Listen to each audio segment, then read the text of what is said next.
everyone, and welcome to the Pocket Knockers podcast. We're on round 3. I just witnessed John do a side burp away from the microphone, but here we are. It was a cough, actually, and I pressed the mute button so you didn't have to hear it. Yeah. And here we are. Beautiful stuff. John, what beverage are you sipping on? I see it's clear in its... I don't know why you said clear. He bloody clear he is. He's 7-Up Zero, boy.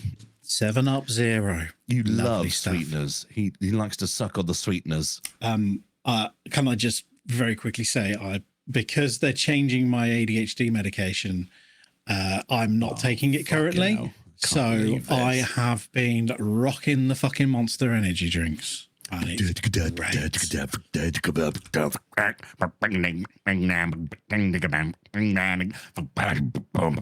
That's you on Monster, that is.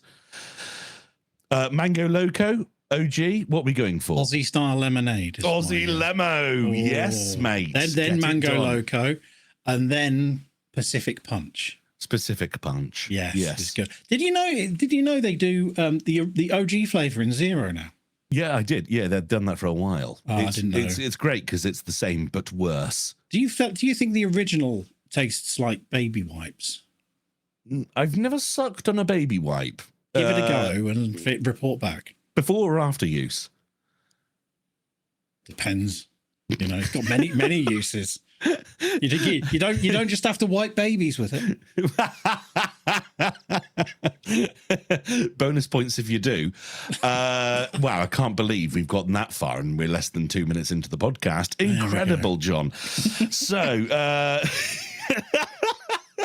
let's kick off with indeed the recurrence bits, okay? Yep. So The Leftovers, John, that is the series that we were going to watch last time. We did what I watched, of course, Mr. In Between, very much like that. Stryan, we're talking 25-minute episodes. You never know what's going to happen. Could be a murder, could be some sort of amazing comedic story to do with his love, relationship, whatever. Usually does end in tears, but that was great. We then went on to The Leftovers, which was written by the guy from Lost, as we found out 2 podcasts ago. And I was really looking forward to this. And indeed, it is probably one of the best series is available if you were into that sort of weird, sort of super weird shit. John, so how did you find it? I got halfway through the first episode and went, I can't be arsed with this. It's funny. I can't believe it. I just mentioned the whole ADHD medication thing, which is it kind of links into that, because it was like, you know what, this just doesn't tickle my fancy right now. I have been watching a lot of stuff, as you said. It's very much like 20 minutes, half hour, a bit of light nonsense. I'm not saying Mr. In Between was nonsense, but you know what I mean. Even though it has some dark tones to it, you can just you don't have to like wholly engage your brain like it felt like The Leftovers did, because it kind of it was one of those startup episodes where it's kind of like you have to piece together what is happening to each person individually, because it kind of dives into some months down the line or years or whatever down the line to just when the whole occurrence happened. And I just went, I don't know. Have I missed something here? What's going on? Why are these people smoking? They can't wear white all the time. They're just going to be nicotine stained. And I just couldn't do it. So I stopped watching it and I went and watched something else.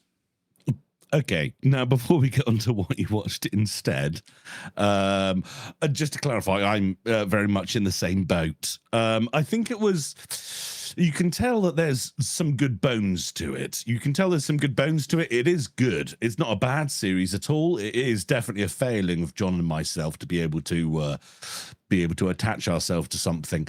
I'm going to go ahead and say that Well, there's two things I would like to say. Firstly, with regards to you and your saying your ADHD brain, blah, blah, blah. I think actually what the creators need when they make a, like Mr. In-Between, you've got like a 20, 25-minute episode. You really have to pack a lot of stuff in there, which means that you do end up naturally forcing things through a bit, right? You have a bit more of that sort of bam, bam, bam, this happens and then it happens. What happens in that scene? Let's cut that bit of dialogue out. That's not needed. And then we're going to go in here and that's going to happen. And I think even though it's still a 25-minute episode, we're not saying it's a TikTok fucking swipey McSwipe scenario. But I would say that just naturally, because of the episode formation, the time format, you do end up with a lot more impactful stuff happening in quite quick succession, which is nice. But the other thing I would say that pissed me off, and the reason why I got through the first episode absolutely fine. Actually, maybe even the first couple. But what I found myself doing was saying, "Oh, fuck off." It was like another thing. It starts, so there's, just to set the scene for everyone, if you haven't seen it. If you have, I'm still setting the scene. A woman goes into shop, does shopping, comes out of shop. She's on the phone, I believe, the whole time. She's obviously quite distracted by this phone call. She is a mother, I believe, a very busy mother, and she is sort of jostling the child around. It's in like a sort of carrier to begin with, and then gets transferred into the baby seat in the back of the car. The child is crying the whole time. Honestly, it makes that beginning 2 minutes quite stressful in itself. I couldn't stand it because the child is just crying this whole fucking time. The bit I hated about that is because obviously you can't always have children cry on cue. Yeah, and there are shots there where you could clearly see it's not fucking crying as well. Really? Oh, I didn't even really pick that fucking up. Annoyed me. Oh no! But then she puts the baby in the car seat, as mentioned. She sits in the driver's seat, still on the phone, and then suddenly the crying stops. And she gets out of the car she looks over her shoulder to the baby seat, realizes the baby's not in there anymore. She then gets out of the car, looks around the car. Where's the fucking baby? What's going on here? Obviously, mother in distress ensues, and then followed by a pan around as a child's probably maybe a between 10 and 13-year-old child is screaming for his dad because they've just disappeared. There's a trolley then just rolling into another car because obviously whoever was pushing it has disappeared. Things like this. It pans to the street shot, doesn't it, then? And then like there's a big car crash. The car crash, yeah. So obviously whoever was driving the car just disappears, and that means the car just meandered into another one. Not bad, really. I mean, I know it is a bit, if you... I'm quite sensitive to a child screaming. I'm just like, shut it up. Stop it, child. I've not been a parent. I probably won't be a parent. But my point is that was actually quite a good scene-setting situation. It was a necessary evil to convey what's going on there. And it worked. And it did work. It did work. It was impactful. You realize actually, bang, at the click of some fingers, people have disappeared. It then goes on to say 3 years later, we're with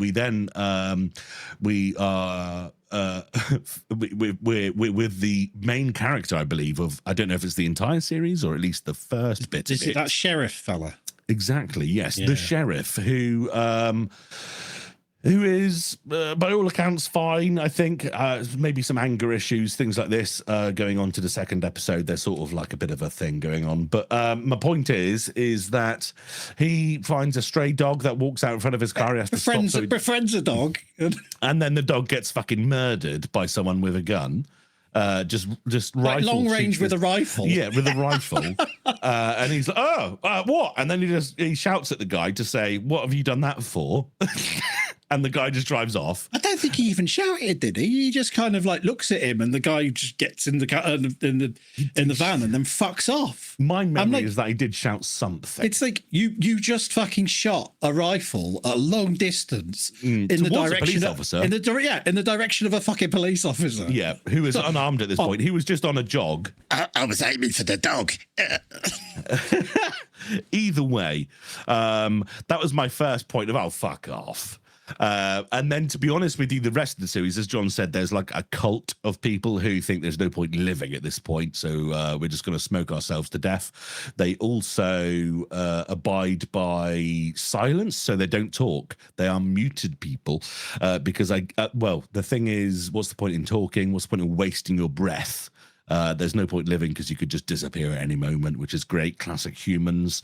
The police officer's wife becomes one of those people and leaves him to manage his daughter in her sort of early teen years, I believe.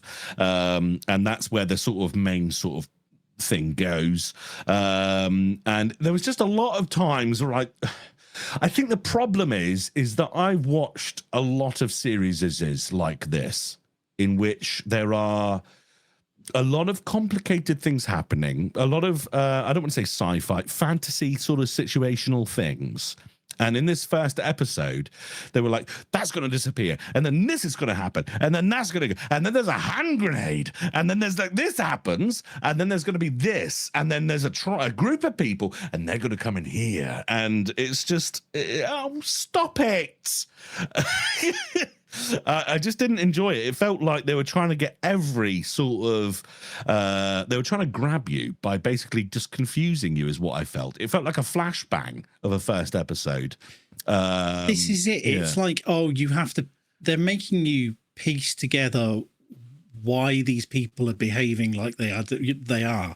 And I don't want to have to be spoon-fed a plot. I don't need loads of exposition or anything like that. But Indeed. This is just like, I don't know what's going on. And sometimes for me, I've got to be in the right frame of mind to be able to start a program like that. And I'm sure one day I might actually get around to it and go, actually, I really enjoyed that. Yeah. I mean, but I just couldn't do it. Based on reviews and what we said last time about it having a fantastic ending and all this sort of stuff, I'm sure it is actually a really good series. We've even had people in a group chat that were in say, guys, that's going to be great. You're going to love that. And indeed, in the right frame of mind, I'm sure we would. But it's not the time. I don't know what it is, but it's not the time. I think right it's now. Because my brain keeps going, I've got stuff to do. And indeed, John, fucking Segway of the Year award goes to bloody Jonathan John Lindsay here with the Segway of the Year award. Let's talk about your room, which of course you had Michael Delamere. You're not even a Jonathan, are you? No, I'm not. I am. I'm just a toilet. He's got an H. Yes, John with a H. John. You can call me Yach. Okay, that's great. Yeah, I've just phlegmed on my microphone. Oh, yes. When they kept saying I've got stuff to do. So this seems like, oh, great. Okay, you painted a wall in a room and you put some furniture in it. Good job. Well done. But it's a bit of backstory. I deal with chronic pain and fatigue every day. I have fibromyalgia, I have CFS. And it's CFS, chronic fatigue syndrome. Chronic fatigue syndrome, yes. I thought they had a deal on. Yes, that's where I got the sofa. I do struggle a lot, and recently it's been getting a lot fucking worse. I mean, it's stupid. Because I can't do a lot, I'm getting fatter. But because I'm getting fatter, it's making it worse as well. So I am trying, believe it or not, to keep on top of my weight, even though I'm fucking like I'm a hefty bastard right now. You tall, anyway, I have been trying to get this done, and it has taken me like a fucking week. That's not including the days I've been putting off doing it because I'm too fucking exhausted.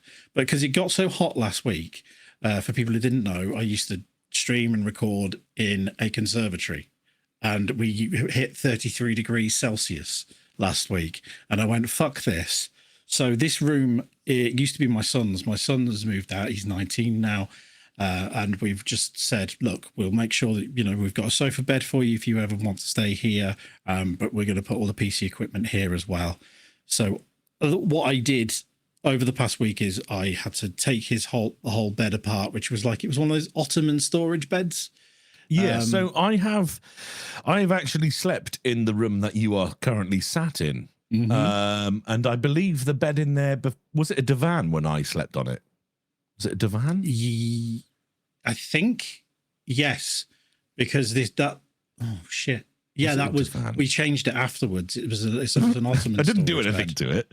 No. We changed it afterwards. Yeah. Not immediately when I left. No, not immediately. We burnt it. We left it a few days. Yeah. Could have let it air out a bit. Yeah.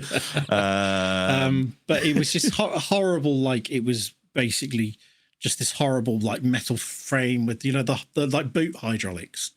Yeah. So it was We're talking taking all struts, that apart. everyone. We're talking struts. Struts. Anyway, I took that apart. I was going to save the wardrobe, but honestly, I opened the doors, I took the stuff out, and it just dominoed. Oh, the wallow. Yeah, it just fucking went. It went from a rectangle to a trapeze. Yes, and further, it just flattened itself. Trapeze and beyond. It was like a shit house of cards. So I had to take all that to the tip, and honestly, each time I was going up and down those stairs, it was getting more and more difficult. Now, like if you're having to carry heavy objects, or if you're doing weights or things like that, after a while, the more reps you do, you just think, I could just need to do one more here, and you get more tired. So the way it was for me is I managed to do, say, an hour's worth of lugging stuff around, and then go, okay, I need to stop for a bit because I know I'm pushing myself too much. Okay. So I'd stop for 15 minutes, have a little rest, and then I go, right, okay, get back onto it, keep doing that. And by the end of the week, I was doing 15 minutes of work, and then I was having to rest for 2 hours because I was absolutely fucked. Yeah. I still am. It feels like yesterday, my whole hand was swollen just because of, I'm not sure if it's like all the fluid retention or whatever. And every single muscle was aching. It's like, again, like if you've ever been to, if you've done any exercise and you haven't stretched and things like that, it fucks you up. It's just awful pain. And I have been absolutely knackered, and I've been unable to sleep. Yesterday, I got to sleep at about 3:30 in the morning, and I woke up at 5 o'clock in the morning. Oh. So from yesterday, I said we were supposed to be recording this. No, wait. We've delayed this now. We've delayed it a number of times. Yeah. Today we are recording it on, I will say, Monday the 1st, and we normally release them on a Sunday. So I'm going to be speed editing this tomorrow, so we get a release out for the Tuesday. But I will say it's all on me, pretty much. That's not true at all. I shan't allow it. And I must say, every time you have delayed it, I've gone, thank God. There's I have also I've had, I shan't go too nitty gritty into the details, but I have been working my absolute arse off on vehicles and cars and things. And I mentioned I was gonna put the Supra up for sale. I have a Toyota, I used to have a Mark III Toyota Supra that has indeed sold. Got 700 quid for it, more than I thought I would get for it. But I didn't want to nickel and dime the guy. Technically, I've got about 1,200 quid into it. But, it's fine. He's going to take it. He said he was going to restore it. He bought it, and on eBay, I listed it. And he said, yeah, would he take 700? I said, yeah, that's fine. I said, what are your plans? And he said, I'm going to restore it. I was like... Are you fucking sure, mate? Because in my eyes, the best scenario for that particular car would probably have been to go to someone who already had one, needed some spares, some doors, some nuts and bolts, things that they just don't make anymore. And I know it sounds stupid to say they don't make nuts and bolts anymore, but those specific bolts to put the radiator supports in and things like that, they can be quite hard to get hold of if you want them to look OEM.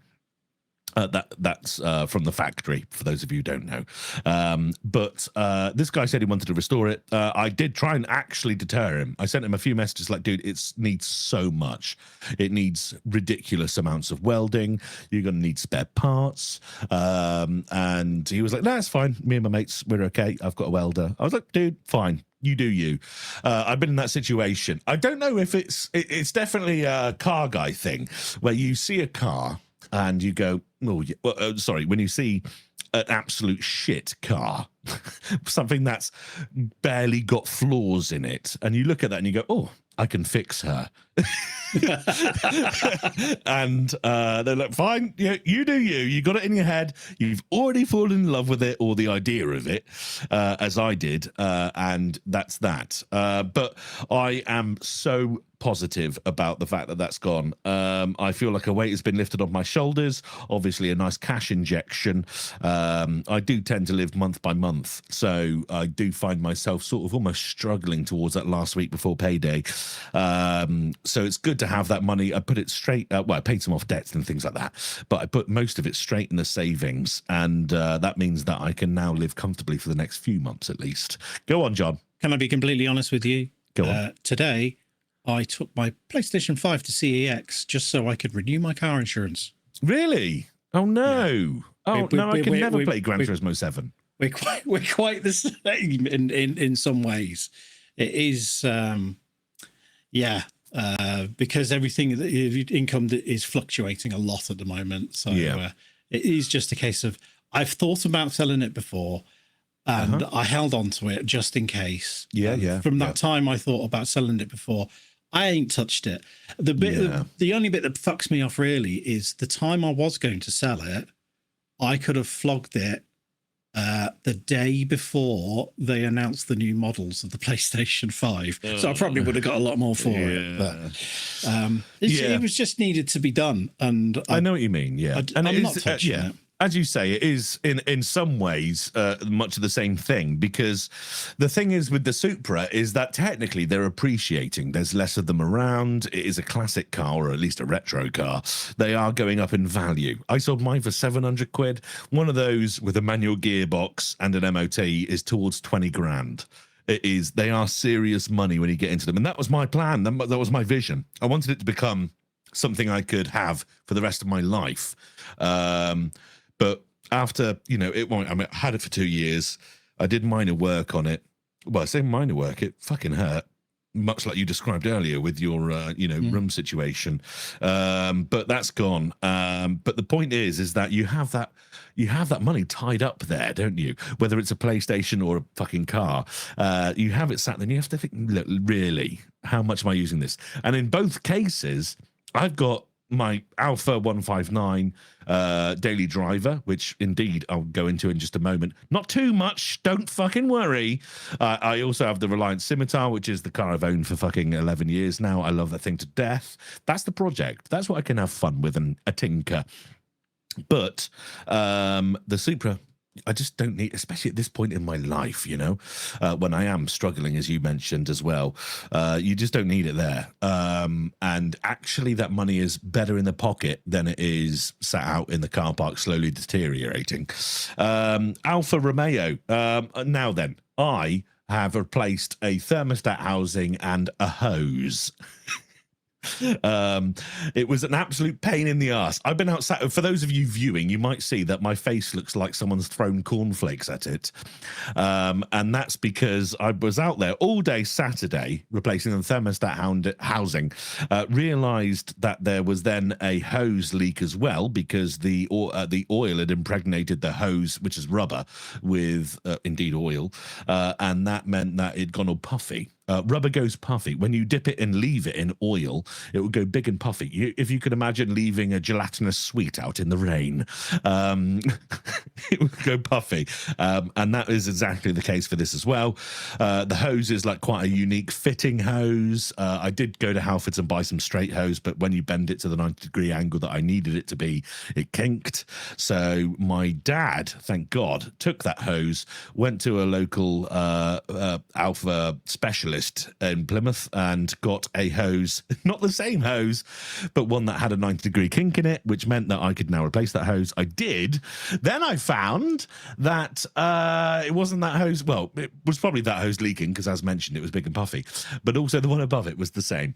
So what I did was just cut the end off that hose as well, because it had some slack on it, move it on, Jubilee clipped, tightened it up, and it's fine now. As we stand here today, it's fine. But going on to that, working that whole Saturday, and the thing is, this car's got like a long front on it. So you're leaning over the engine bay to the side of the engine the entire fucking day whilst the sun beats down on you. Honestly, that was one of those days when you said, I can't do tonight. Well, actually, what was it? You said, look, if you can't do it, that's fine.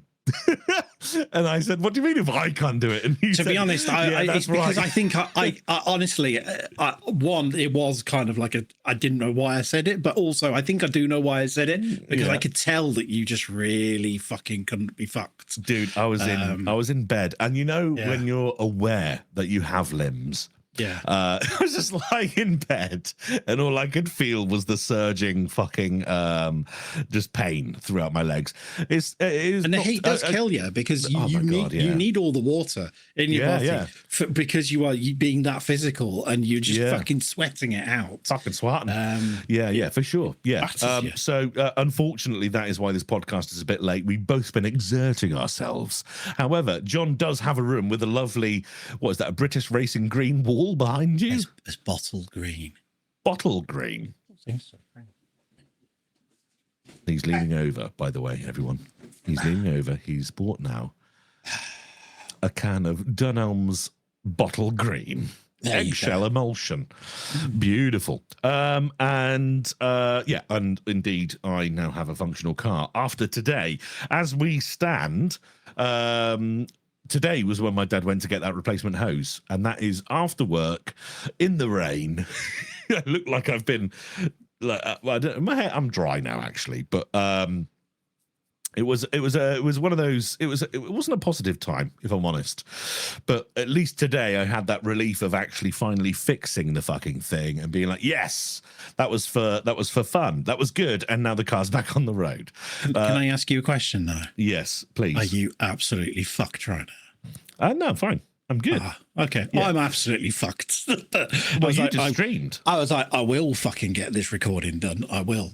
I will. Because the thing about this room as well is there were a lot of people. You even mentioned at one point, it's like, if I was any closer, I'd come and help you. And some people have said that, like Mark, who is just down the road. If he lived any closer, he'd help you. but no, he offered, but to me it was like, no, I need to do this on my own, because I want to be able to say, I'm not fucking useless. I can do this. And I know it sounds stupid, and people might go, "Oh, you're not useless," but I feel it sometimes, because this thing, it's taking over me, and I there are days where I just can't do anything.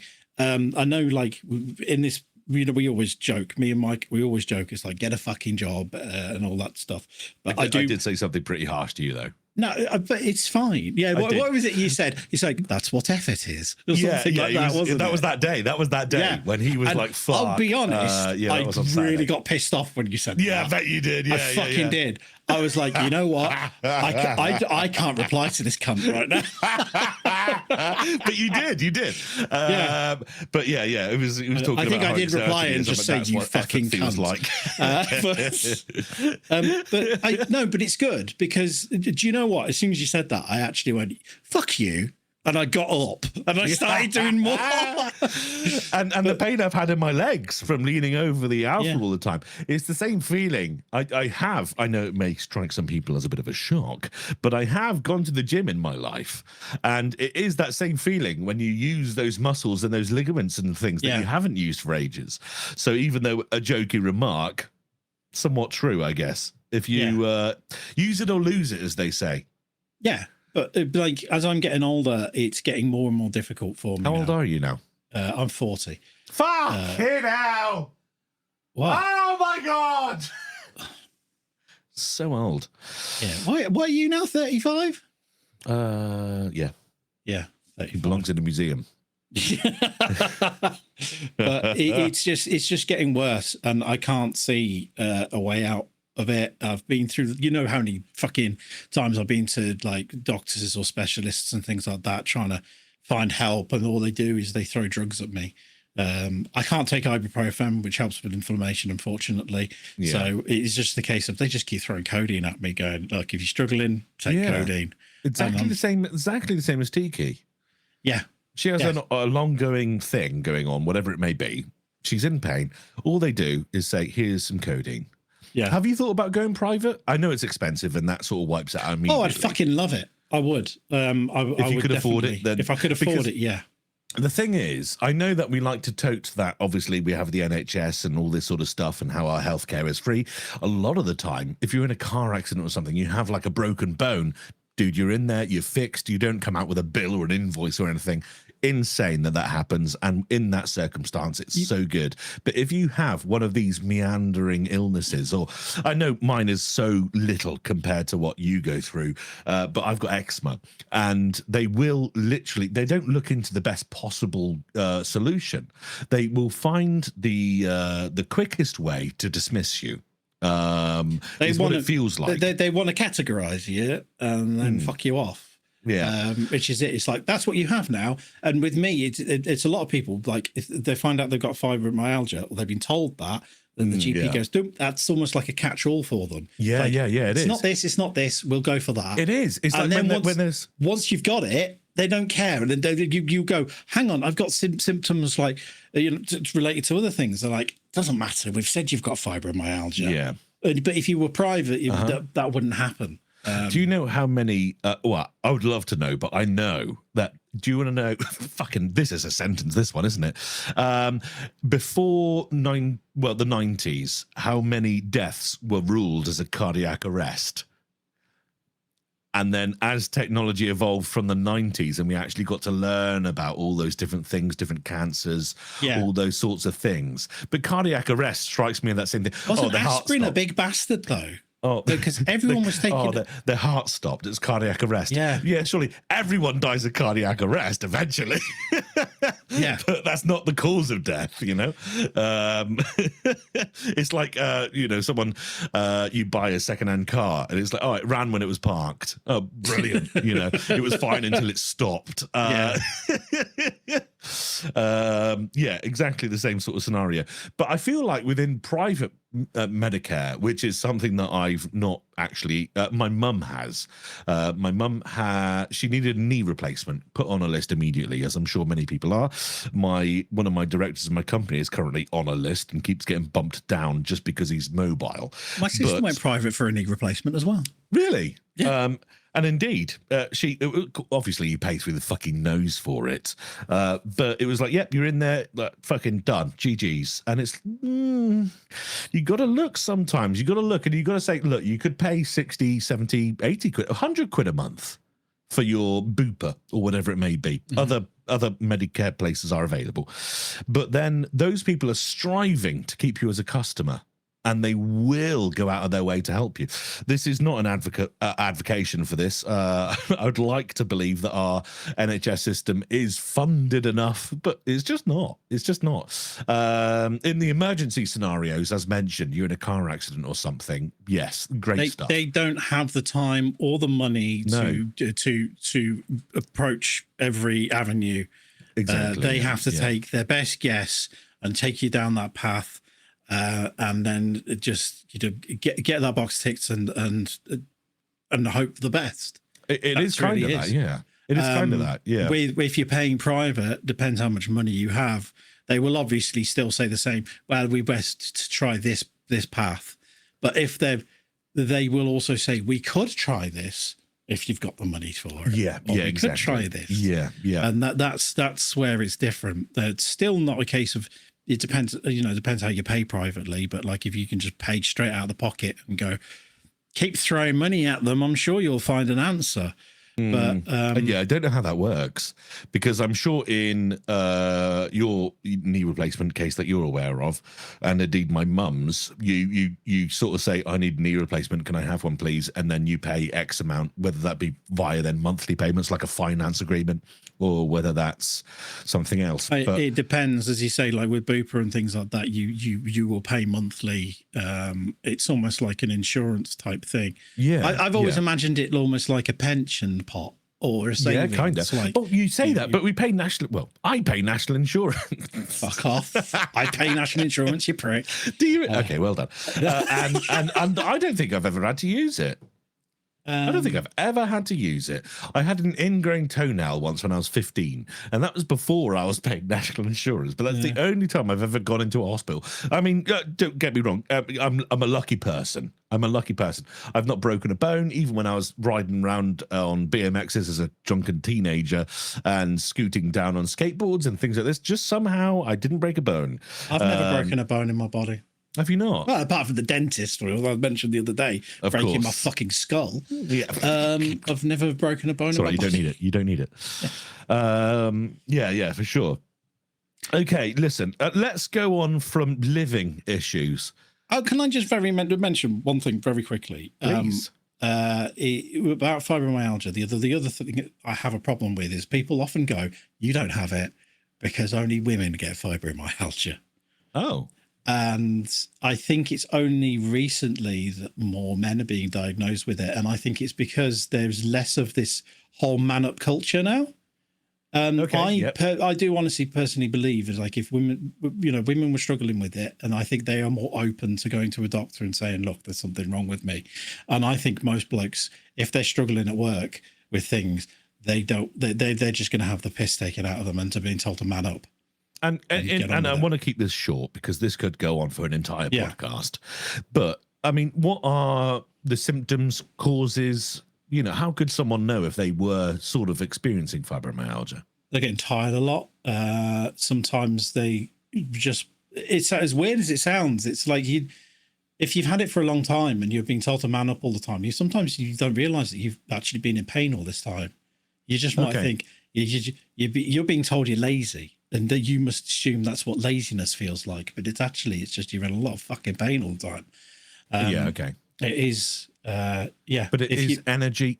When we say pain, are we talking like a dull ache? I assume it's not. It can be like that. It's a bit like, I guess. And where would that be? You banged your arm a bit, and then 5 minutes later, you've got that ache. But imagine it all over your body. Okay, right. So it's like a whole nervous system sort of situation. Sometimes it's like, again, it's like if you get dead arm punches. Yeah. That kind of horrible feeling, like in the bones and stuff. Yeah. But you bang your funny bone. Yeah. Anyway.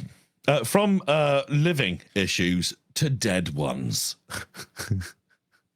Oh, fuck. I forgot about this. Yeah. You mentioned one of your friends.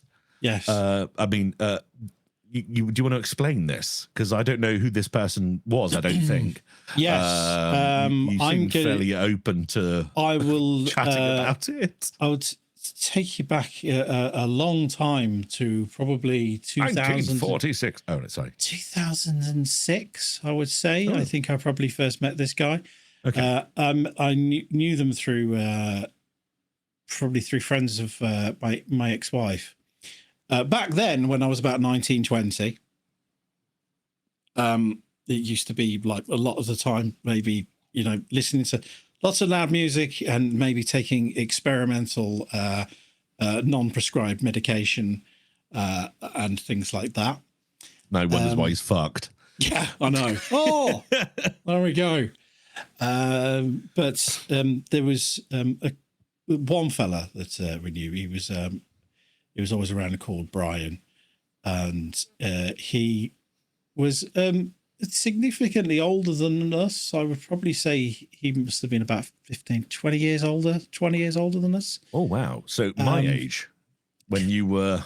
Yeah. Okay. When you say, sorry, just clarify, did he touch you? Only when asked. No. But you did willingly? No. So I was 1920. And he would have been about 40. Yeah, I would say about that. Okay. I mean, that's fine, isn't it? But I mean, the groups of people were in, it was like the people of all fucking ages. It was a really nice group because it's like no one really judged people based on their age. It was just based on how they behaved. Could you envision yourself now as a 40-year-old hanging out with a 20-year-old group? No, not really. I mean, have you seen me? I have. Yeah, I don't think I'd be able to. I don't think I'd be able to manage that without it being awkward. Was this person providing chemicals for you? No, it wasn't actually. Really? No, Okay. we would normally all chip in and get chemicals from other people. It's more like, imagine the group of people you would find in a at a beer garden. You know, Yeah, it's people from all walks of life. It's that kind of thing. Not everyone was up their face on drugs and stuff like that. To be honest, I wasn't most of the time, apart from that one time at that electronic dance festival when I took acid. I'd be dead. Sounds like a fucking shit show to me. I've never ever been just even remotely drawn into doing that. I don't know why. It's just not been a thing on my radar. No. And to be honest, I would say this is what I would say to people. Do I regret doing it? No, because it's been an experience, and I'm still here to say that I experienced it. Oh yeah, I mean, just to clarify, when I said that, I didn't mean I'm a better person. But I would also tell people the reasons why you shouldn't be doing this kind of shit. So probably not worth doing it. I just have other vices and issues that probably stem from the fact I didn't get completely annihilated and see Barney the dinosaur in the sky when I was at fucking an EDM festival. I remember going through grass like it was sponge. I mean, I forgot how to walk, and I was crawling through it.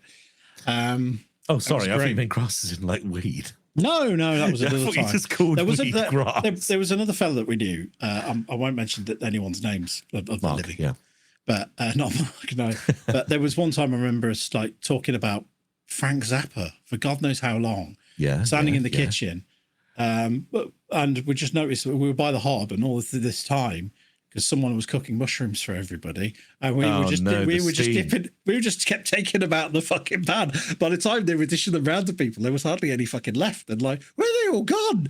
And there was me and him just like, oh fucking hell.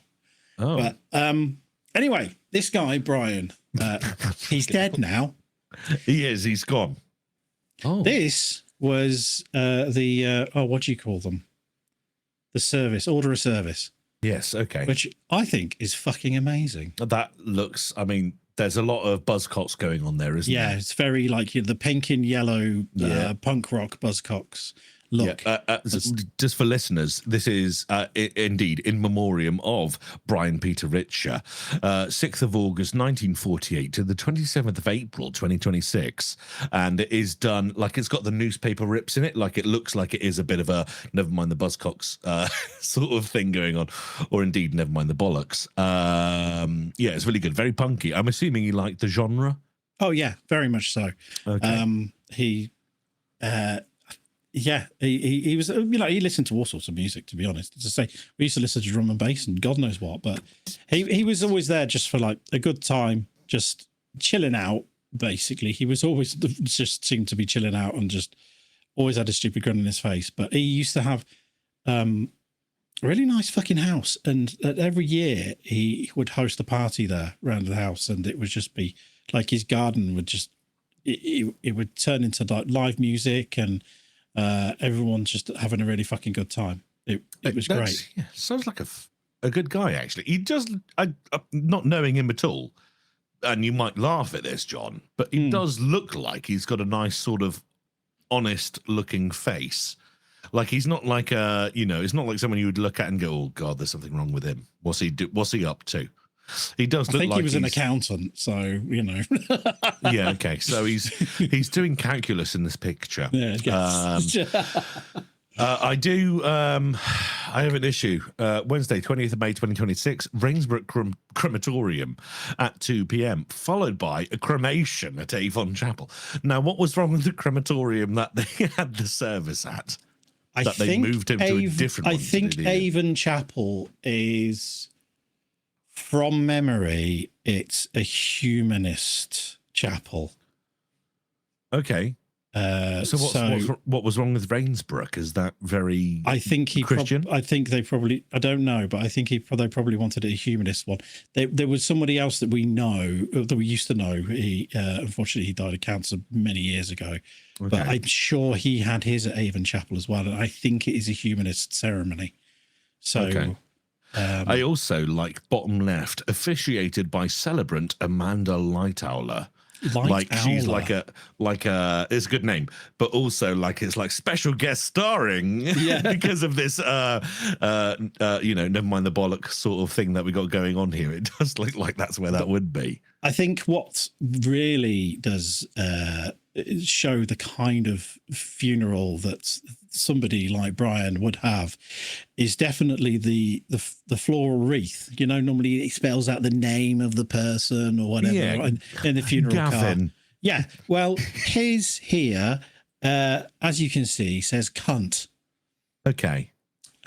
Which is quite lovely. I like the extra flowers on the C. Yeah, on the C and the N. Yes. Yeah, okay. Beautiful. Yes. And this was obviously just something that he put into his will. I'm guessing he either had it put into his will or his best friend Harry. I know that he and his partner arranged a hell of a lot of this.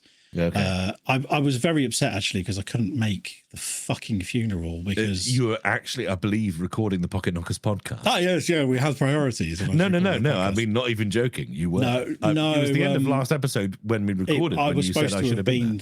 Yeah, I was supposed to have been there that day, but I was. I couldn't move, unfortunately. Not like Jagger. Yes, it was a fucking shame. But lots of people turned up for it. He's very well known through lots of people like in town. And for those of you wondering as well, the flowery letters for the word cunt are supported on what looks like quite a nice industrial triangular A-frame, which is supported by what looks like good angle iron, good square box frame sort of formation. It's important to convey these sorts of things. No expense spared. Definitely. No expense spared. Okay. And when we're doing a podcast, I try to, bring it to life for those listening. I will try and add this as a chapter thumbnail as well on the podcast. Oh yeah. Definitely. So, get that in. Get it in. We'll definitely get just that about make his name out on the picture there. But it's nice. It's the kind of shit that I would like. I think, he was always of you live, you die. It's make the most of it. And then when you're gone, you're gone. Just fucking, give everyone a bit of a laugh. And I think they very much did. Mission accomplished. Yeah, totally. Beautiful. Right. On that note, we can move on now. Let's. A person died, everybody. A person died. He moved on. Now we are moving on. Yes. Okay. I would like to go into the. Oh fuck! What did we call it? A MANICDOTE. Oh, play the intro, John. It's a MANICDOTE. It's a MANICDOTE. Michael's got you a MANICDOTE. Yeah, fuck. Was that? I feel like it might have been accurate. This one is largely folk. Go on. I'm just having a drink, Michael. No, you think just before though. Was that a deep breath before you took a swig? But maybe. What's wrong with you? You can't possibly. I didn't choke. Oh no, his lung capacity is so terrible. Okay, come on. Even just a sip is like a scuba dive for him. We're talking about Couriers. We're talking about Couriers. Now, I'm going to start this off, Jono. I'm going to start this off by asking, out of the popular Couriers that you may have in the forefront of your mind, create a structure, please. That structure will be of 3 tiers. Tier 1, great. Every time delivery, good communication, maybe even live tracking available. Phase 2 will be, okay, usually get shit done on time. That's okay. Some communication, maybe not, GPS spec, but not bad. And then you've got the phase 3. We'll throw a parcel at your house and expect it to arrive in the rain. And you have no updates or anything going on at all. Now, of course, I don't expect you to properly make a list I've got now. I've got 3 written down though. I can go from top, middle, bottom. What, you just type them in then? Yeah. Oh fucking hell. Okay. Top, middle, bottom is UPS, DHL, Hermes. I think DHL is the standard to meet. Okay. UPS is got gold tier. I mean, sublime. Okay. I've always wanted a van without a door. Oh my God, they're so good. Me and my dad, the other day, we were driving next to a UPS van, the blazing heat we had recently here, both doors open, okay? It's incredible. What a life. This guy then closes his door. I'm like, what are you doing? And we realized we were on Marshmallows Roundabout here in Plymouth, and he was just about to go onto the A38 dual carriageway. Like, yeah, good call. Yeah, got you. Anyway, carry on. And bottom tier is Hermes. They're fucking which awful. Is Hermes is Every, isn't it now? It's Every, yes. Sorry, Every Hermes. Yes, they're wank tier. Okay. I think if you can meet DHL standard, which works quite well. I've had to have a few deliveries through DHL recently, and it's great. They get you a rough time slot, and they're pretty much spot on there. You get updates what stop you are, and once they get close enough, you can see where on the map they are. And the guy that delivers our stuff, he's always so fucking cheery. I don't know how he manages it, but he's great. But yeah, I just think UPS, they're just really fucking smart. They're showing off, really. Okay. You don't need to be that good. Isn't their slogan like logistics simplified or some shit like that? I don't know. Probably. It's something like that. Have a poo. Logistics. Have a poo. Yeah. Logistics. They deliver babies. They're so fucking good. I actually don't have much experience with UPS. I don't think I would have definitely received a UPS package at some point, but I think I think I've had one UPS package once, like what do you call it?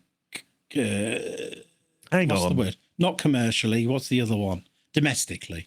I would say like home delivery. I think I've only ever had one once. You've had one delivery from UPS, and now no, but we used to get UPS deliveries through my old business a lot, and it worked. I think Dell. They used to use UPS all the time.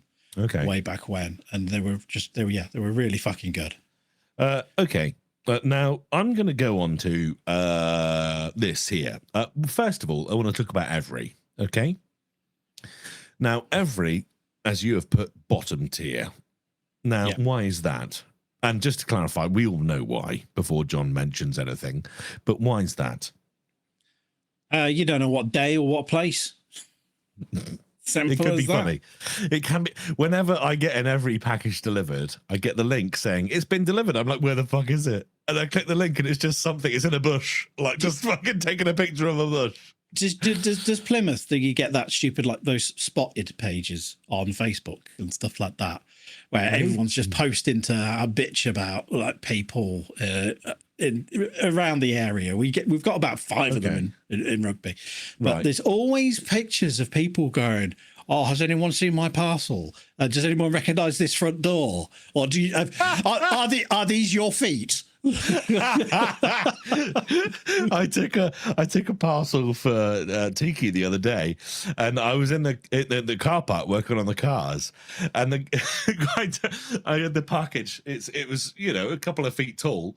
I've got the package next to me, and he took a picture of me, and you could just see me, my fucking belly hanging out with my vest and my flip flops on, just like fucking. Oh, you're right, lad. Not flattering. Mine's like it's got like holes from where the cat's clawed my fucking trousers, and like just like pictures of Scooby-Doo. It's like just lacerated. So I actually, contrary, I am friends with my Every driver. Okay. He drives a Subaru Impreza WRX estate. He knows that I'm a car guy because I have car parts delivered all the time. And usually when he arrives, as just mentioned, I'm working on my cars. So he usually strikes up a bit of a conversation. This is great, okay? I don't mind this. In fact, recently, we just shout at each other. And he will turn up. He will say the same thing every time. He will turn up and he'll go, oh, now you're the second best looking guy on the road. And I'll just say, fuck off. It's quite funny. A level of banter that is only achievable by repetitive deliveries. But I actually don't have a problem with Every. I do have a problem them when they, as today, in the rain, delivered a box of 3 cans of Rust-Oleum spray paint over the fence in a cardboard box. I went to pick the box up, and it literally just disintegrated in my hand. Okay. But that was just 3 cans of spray paint. No problems caused. Yeah. Now then, I do have actual issues, okay? We're talking FedEx at this point. Where do you put... You didn't mention FedEx. We use them at work, and in work, they're great because work has a big van that comes around, clockwork. Every day, the van comes around. Oh, there's the things for the van, drops off the things, picks up the things, and it goes, right? But for home deliveries, what's your experience? I don't think I've ever had a home delivery with FedEx. Fuck UPS for life. Fuck the FedEx. No, I just never had one through FedEx. I'm trying to think, but I don't think ever. Maybe I might have had a mobile phone delivered with FedEx before. Oh, for the fallen. It's weird. Lost it in the divorce. Normally it's DHL again. DHL delivered the phones. That is true, though, isn't it? Yeah. EE, are you? O2. Oh. It's air. It's air, everyone. I'm with ID. Cheaper, the same. Right. FedEx, right. They tried to deliver my Indeed audio interface that I'm talking to you on right now. Some of you, eagle-eared, may have noticed. God, Mike sounds fucking fantastic. And I can tell you, I feel it because I berated them.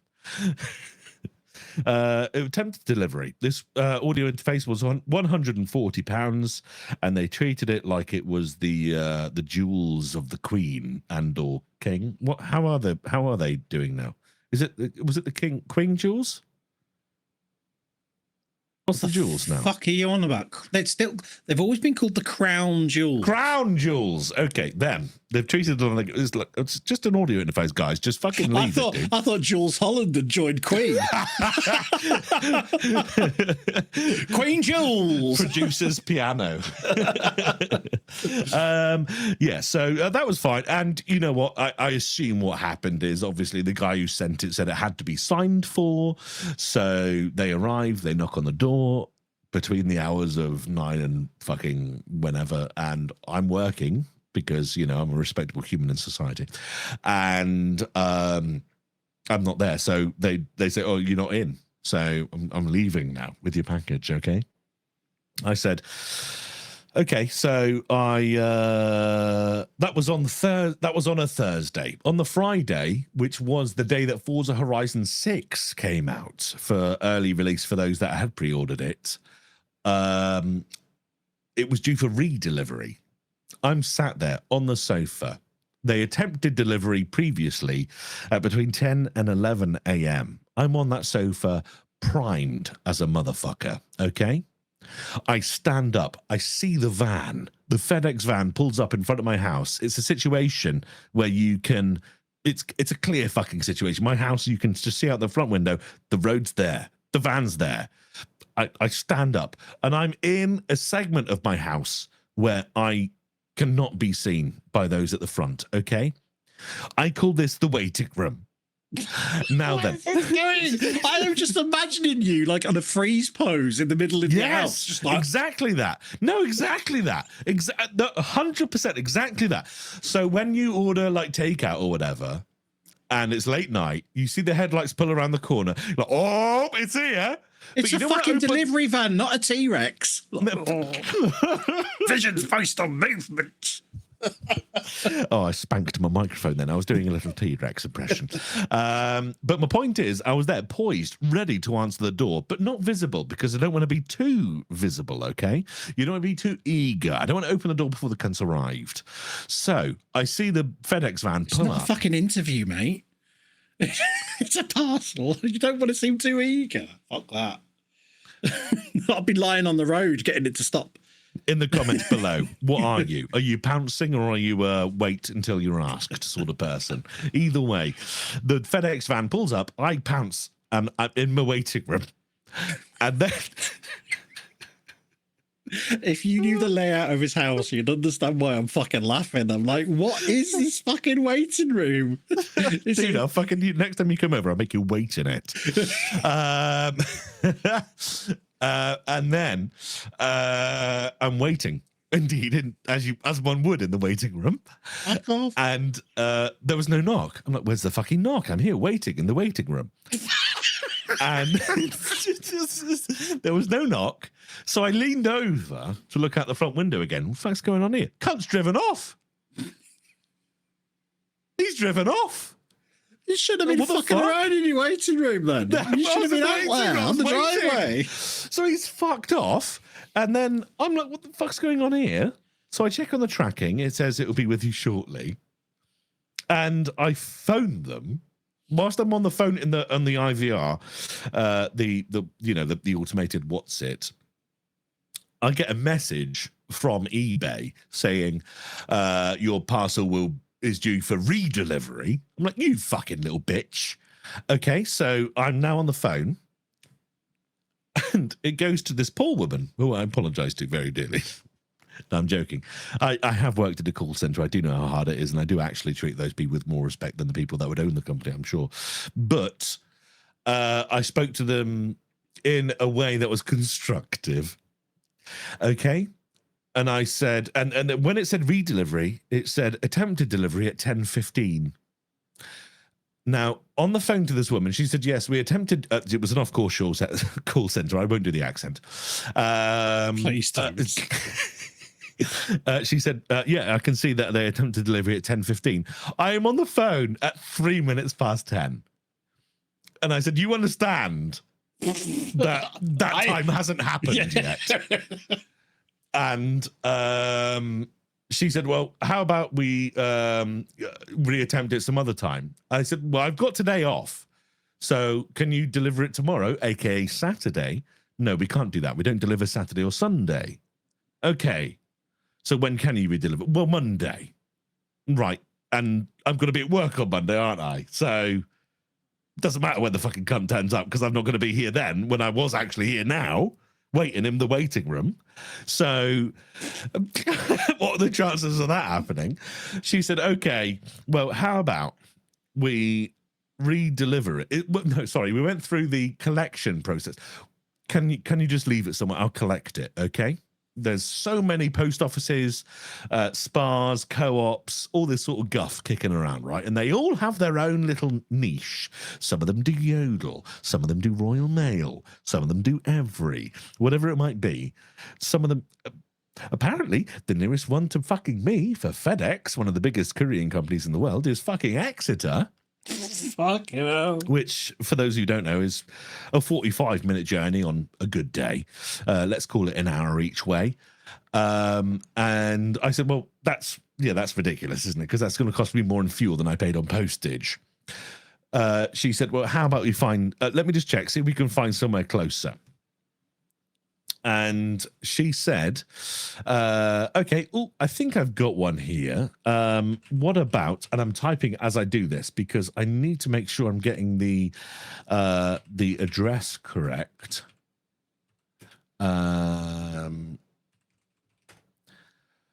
She said, it's in Hyde Park. Do you know Hyde Park? What? So can you collect from Hyde Park? I said, well, there is a Hyde Park here, so that's definitely possible. Oh, there is. No, not fucking Hyde Park. Sorry, Central Park. Oh, Central right. Park. Were you saying Hyde Park? I was like, where the fuck? Well, there is also a Hyde Park here as well. Oh, right, okay. But no, she said Central Park. I said, well, there is a Central Park here, and indeed, it is surrounded by loads of little convenient shops and things. It is indeed, as in most cities, the Central Park is quite a large thing and is surrounded by quite a lot of things. Being central. Exactly, Jono. And then she said, yeah. So Trafford.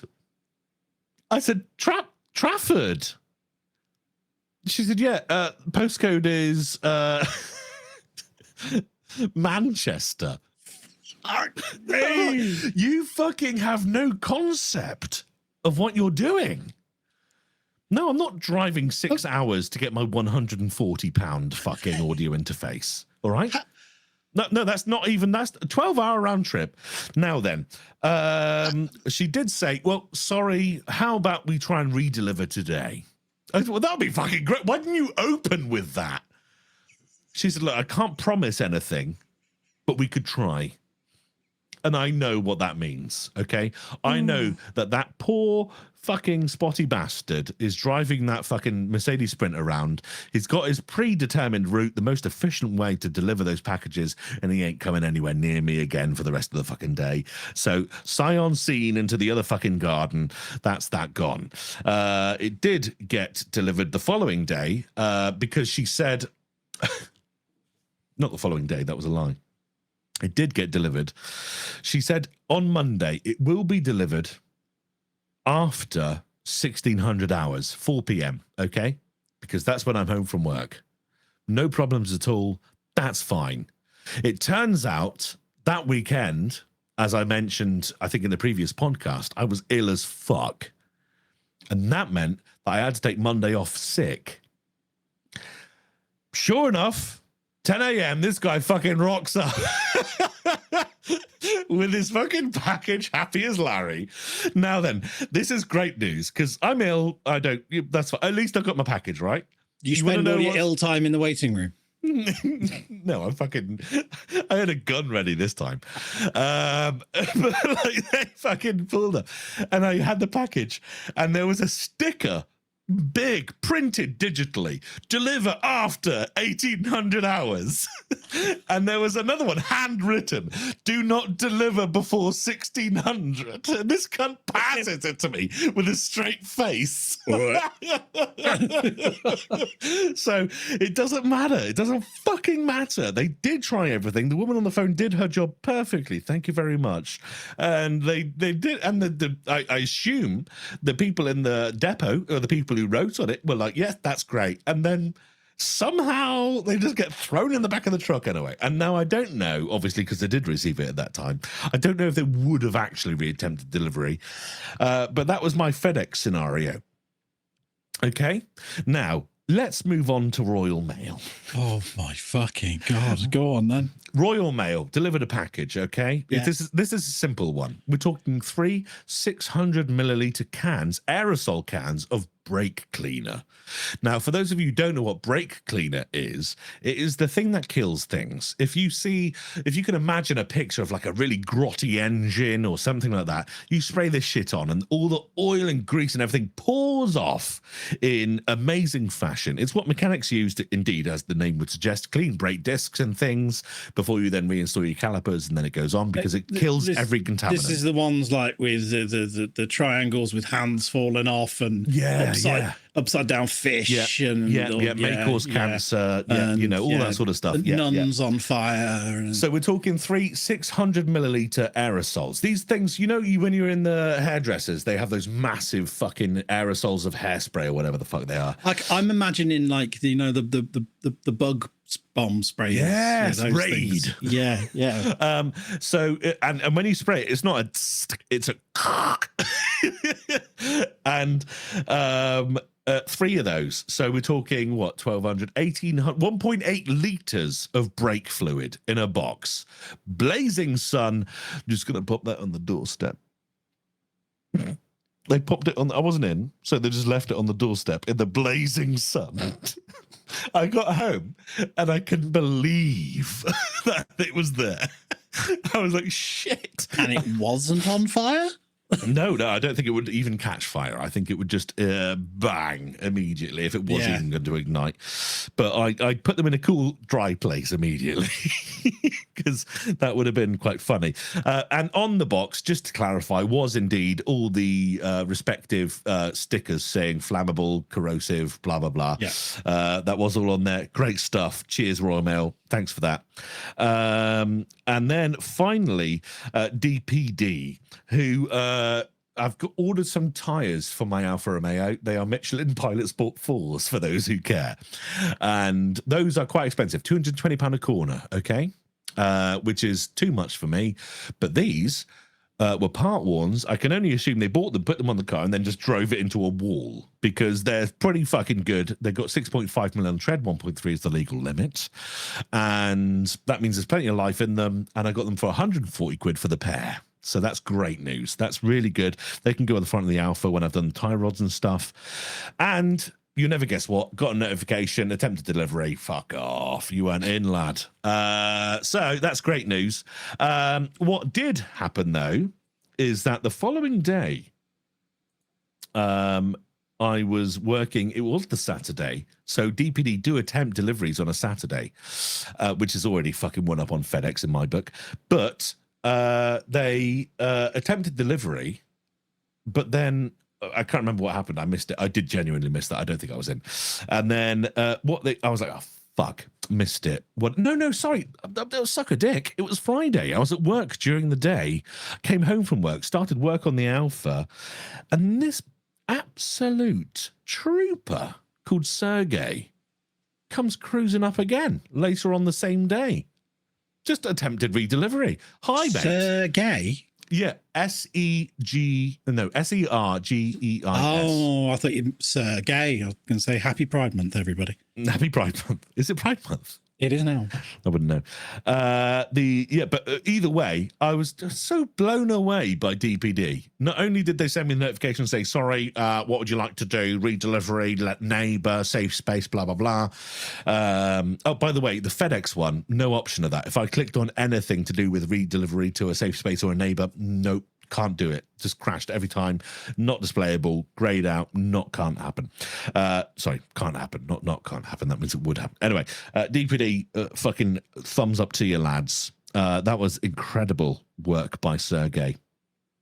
I have accidentally undone one of your lines in the sheet here. I apologize. Oh, so there we go. I've rejuvenated it. I'm going to get rid of brake cleaner. I'm going to get rid of DPD. Jono, that's my... Indeed. You have just reminded me of, I just had to check when it was. It was bloody August last year. I can't remember what it was I was waiting for. That was timeless. Oh, it was Flora's medicine. What you call it? Manjaro. So obviously it's cold stored. The pharmacy sent it through Royal Mail. And Royal Mail turned up one day and he literally came up with a box, knocked on the door and walked away. Yeah. And the next day he did the same thing. And it is a case of, I think it was the pharmacy said, okay, we'll do it again, but you have to be in. Like it was our fault. Because this stuff, You've got to remember the retail price for Manjaro. Yes, she gets it sure, she gets it through prescription, but still, they're very funny about it. It's not. When you get it through prescription, it's not. It's not the normal £9 whatever it is for a prescription, is it? I think so. Yeah. Oh, is it? Yeah. Oh. Yes, it is. It's a prescription price rather than the fucking whatever the retail price is. The point is, she needs to take it anyway. Yeah, because it's just in like ice blocks. So next day he did the same fucking thing. Just walked up, little tap on the door, fucked off. No, John, I know what you're going to say. You don't know what I'm going to say, Michael. I'm going to say something. You should do that again and again and again. No, and just start reselling it. No, I tell you what. I may have drove after. You drove after? No fucking way. And I just fucking went, and I was so pissed off. No, and I stopped at the Premier. The corner shop down the road to me, and there was the Royal Mail van. I was like, "Are you doing deliveries down just rip the handbrake down that road?" He was like, "No, I've just started, mate." I was like, I said, "Okay, there's someone else down there." He's like, "Yeah, the shifts are changing. He's probably back at the depot now." So I fucking went down to the fucking delivery office, which is by the train station. And I saw people going out, and I explained to one guy, and they went, what area was it? I told them the area. He went, hold on a second. And he went, and this fucking bloke comes along. Jesus, I just had to look and see find the fucking message that I sent to Flora. I said, here we go. 2 posties have stopped to help me at the gate of the delivery office just as he swans in. He's just finished his rounds. His driver mate So, because that's it. It wasn't just him. It was him and someone else. His driver mate then comes out to talk to me, says the reason they didn't post it is because they forgot it. So it's just at the depot all day. Yeah. So that was it. The set that day, I remember they were both standing outside their van looking at my house. One of them was walking up to the door and then just walked back. And then they fucking got in the van and fucked off. He thought he put it in the van. But the driver's mate thought that the other guy had put it in the van, and they ended up having to put it in another fucking van for it to turn up. But I don't know why the day before they just fucking sat it on top of my bin, rang my doorbell, waited 5 seconds, and fucked off. Because you've got a little Ring doorbell. You've got the camera, haven't you? Yeah, I got the camera doorbell. And it was literally, you could not fucking get that. Even if you were standing on the other side of the door, you couldn't open it fast enough. It would be fucking gone. So what was the issue, though? Because you were in... He just didn't wait. No, but did he walk away with the package, sorry? Yeah. Oh, fuck, sorry. I thought you meant because it was refrigerated, he had to leave it. No, he should have left. I get HelloFresh sometimes, or, other food delivery things. And it doesn't matter. If that because it's food, it spoils otherwise. So they will just fucking leave it there regardless. But the point is, it was immediate redelivery the next day. If I didn't go to the delivery office the next day and get it, it would have gone off and it wouldn't be usable. Okay. So the first day was literally he rang the doorbell and walked away. Yeah, no, I misunderstood the situation. And then the day after that, it's because I've got it wrong. The day after that, him and his mate turned up and they just stood there staring at my front door and then walked off. They didn't even ring the doorbell. I just got a motion alert come up. And I was like, what the fuck are they doing? And that's an emotion alert. And that's because then I saw Kim was going, fucking hell, if they don't deliver this, they won't reattempt it. And she would have to, she'd probably have to pay for it. Nah, they will, surely. But anyway, the point is that then I don't know what happened. I just got so pissed off. I decided to drive around looking for fucking Royal Mail vans. That is incredible. And you succeeded.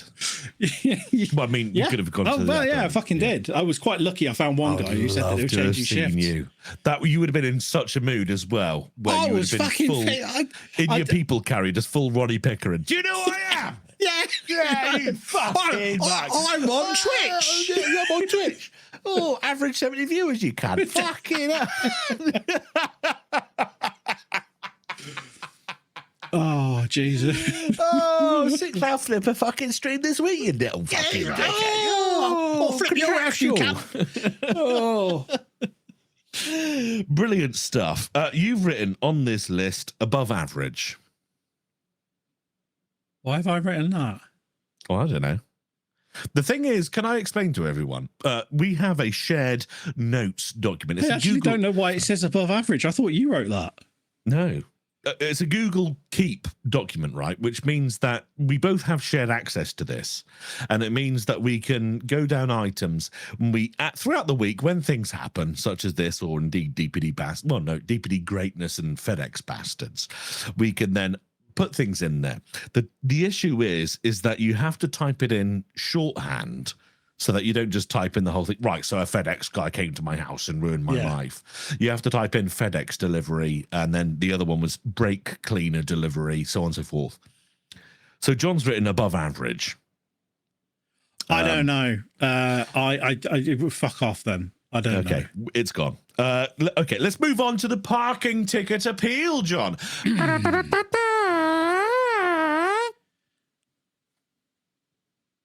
They said no. So you have to pay it. I've paid it. How much was it? 60 quid.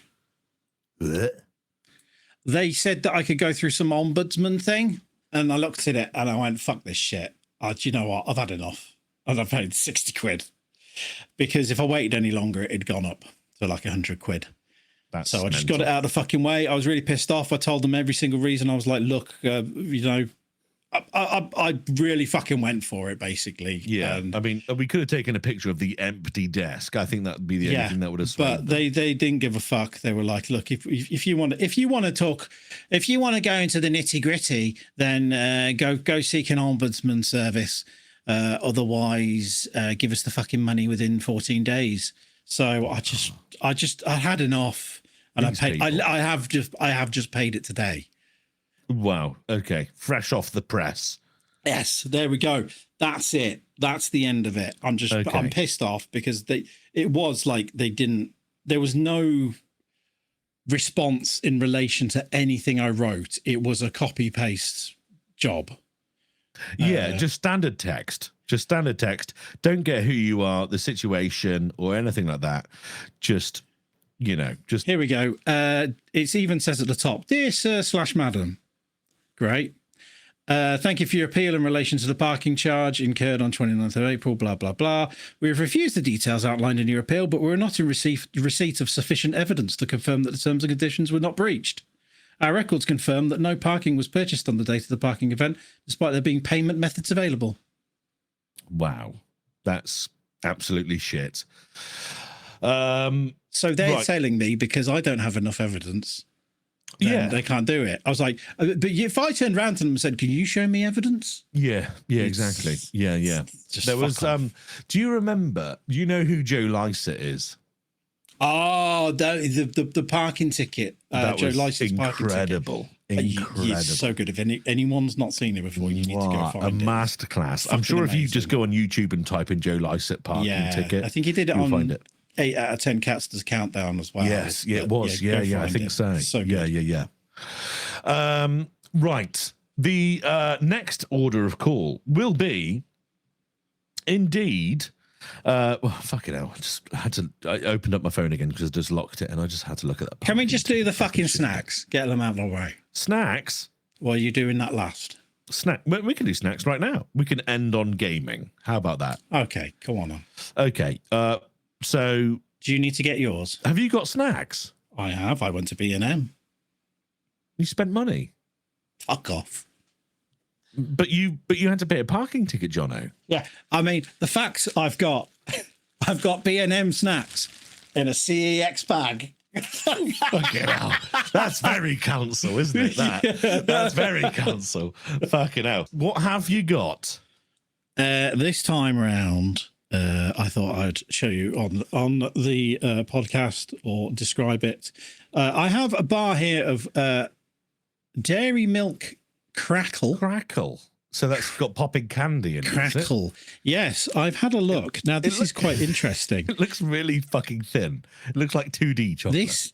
Oh, yeah, it is like... That is really thin. Yeah, there's not much to it. Can we have a readout on the grammage on that? The Wurzel grammage is... Fuck. Where is it? Oh, they're probably It's so light, they don't have to write it down. Oh, 21.5. 21.5 grams. Now, this is the best bit, okay? Okay. So this is imported. This is Cadbury's made in Pakistan. And I've already said about how I think the Australian chocolate is great because like it's proper milk chocolate. Now, this stuff is what is described as family milk chocolate. Now, I have had to Google this, what family milk chocolate is. Yeah. Family milk chocolate is a legal classification of chocolate that contains at least 20% cocoa solids and 20% milk solids. It is distinguished from standard milk chocolate, which typically requires a higher cocoa percentage, usually 25% or more. So what we're saying, and that's of good quality, even though the 20% of cocoa solids and 20% of milk whatevers only equates to 40% of whatever the fuck is in that bar. It is something to do with it. I think it's like it's chocolate, but not great chocolate. It's not like proper milk chocolate. I don't know. I mean, if someone understands it. UK and Ireland, because of long-standing regional recipes, bars that fall into the family milk chocolate category are simply allowed to be labelled as milk chocolate. iconic brands like Dairy Milk fall into this category, containing a minimum of 20% cocoa solids and roughly 23% milk solids. So basically, it's still wank. Okay, good. I'm gonna, before we go on to that, because it's crackly, as we said. This one, I had to get this because I'm not sure if you remember these. Crispellos. No, I don't remember them even. I don't remember them. / I've never seen that. I'm not sure if you can see the picture there. It's like little balls of cereal. Oh, I see. Like very tiny Rice Krispies. Yeah, okay. I have had one of these before, and I think they are great. I'm just going to have a quick bite of. Have a bite. Have a bite. I'm going to have a. Do you know it's warm, Michael? Look, it's. Oh my God! It's this warm. I kept mine in the fridge, and what have we got? Nothing but sopping Rice Krispies. Is it? Would you like that? Would you class it as crispy? Mm-hmm. I'm trying to eat away from the microphone, but. Oh, okay. So Crispello, you did have it back in Dare, did you? Is this I've had it before? I'm sure. You? I've seen it before. And I've seen it before when I was younger. Yesterday, you saw it. But this is the one I wanted to try. Oh, look at this! Look at the layout that I've got for the really thin one. Oh, that's in fucking hell. Where have you kept these? These have been in the car. My ass. They've been in the car for just 2 days. Just all right. That just fell off. Is this the popping candy one now? Okay. Well, you gotta go give the microphone a bit of a. Sorry. Fuck off. What? Literally, there's nothing. How is it described on the wrapper again? Firecracker. It says crackle. Crackle. But it's in a firework fashion, isn't it? Oh, hang on. It's explosive. No, it's a very, very, very small. Would you class it more? Hang on. Right. Get ready for this. Family milk chocolate with nut butterscotch. Would you class it more of a fizz than a cracker? Okay, so it's nut butterscotch 8% and Rice Crisps 4%. There's no popping candy in this whatsoever. He says as he angrily eats another chunk of it. Fuck it. It's saying crackle, like you've got to snap, crackle, and pop in a fucking Rice Krispie. That was giving. Yeah, like gonna blow your tits off, cracking candy. They're the two things you got from B&M. Is that B&M? Do you know what I did look for? I went around the shop multiple times looking for this. Yes. Do you like red wine? Yeah. Well, I mean, I can. Do you like cola? Yeah. Would you like Jamshed jammy red wine and cola? Okay. I've never jam shedded before. Jamshed is quite a nice red wine. Yeah, I've heard this. But would you like it in a can with cola? Is it? Rich, jammy, and smooth with a pop of fizz. Well, you'd hope so, wouldn't you? I'm not sure. Well, I said that crackles, but it fucking didn't. Yeah, that's probably a solid. I was really looking for this, and I couldn't find it anywhere, and it bugged me. Oh, there it is. Yeah, okay. Popped it up now. £2.49 a can. Oh, it is fucking 7%. Yeah. Jammy red wine, cola. Rich, jammy, and smooth with a pop of fizz. So I'm going to keep looking. I'll go back and I'll see if I can find it. Yeah, sure. There's a postcode thing in there. You could put your postcode in, and in the future. Yeah. Not right now, because everyone will know where you live and come to find you. But yeah, that does look interesting. I'd be interested in knowing more about that. Yes, I will keep looking. I might try and do regular visits and see what I can find. You might try and do regular, as if you didn't go there every other fucking day. Now then, John, you told me last time that Walker's Max paprika flavored crisps and specifically a Mars bar are an incredible infusion. Get a couple of crisps in your gob. Have a couple of chews, or maybe 3. Yeah. And then have a Mars bite of Mars bar. Here I go, everyone. I've got I can't wait. I've got the prescribed. Sorry for the rustling. So what? 2 Walkers max? Yeah, go for 2. Get a couple in there. I'm going for, I think, 4. Oh, nice. Yeah. Amazing. There we go. Oh, 4 stacked on top, straight in the gob. Few crunches. There we go. He hasn't got his Mars bar open and ready. This is rookie. And he's going to have a bite. There we go. And I want the flavour sensation. He's got about half of... Is that like multi-pack Mars bar there? It looked about that size. Oh, no, it's a duo. So he's had half of a Mars duo and 4 full-size paprika crisps. All mixing about in his gob. He's still chewing it, getting the full palate going. For the full texture. It's not bad. Is that it? It's not bad, yeah. I'd say either of them on their own are better than both of them combined. So talk about your fucking video game. Fuck you. Last time I'll tell you my trade secrets. Trade secrets? What the fuck are you trading? That. Omeprazole. Okay. Sorry, it's got it's in my teeth. You've got something that could link quite nicely into my gaming segment. You've written here, James Bond / Mandela effect. Yes. So I was going to say, was it Moonraker?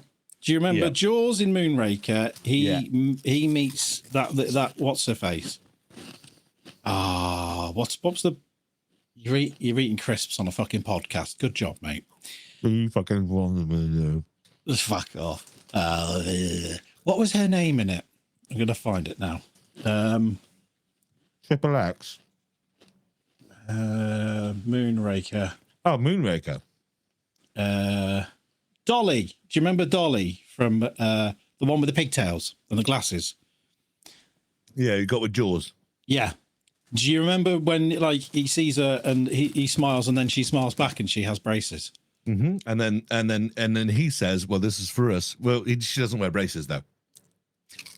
This is the bit that's interesting. I remember it on TV and see that she has braces, and it's the whole like connection. It's like, oh, he's got metal teeth, and so has she because she's got braces. And there are so many people out there that said that they have edited it in later releases where she doesn't have braces.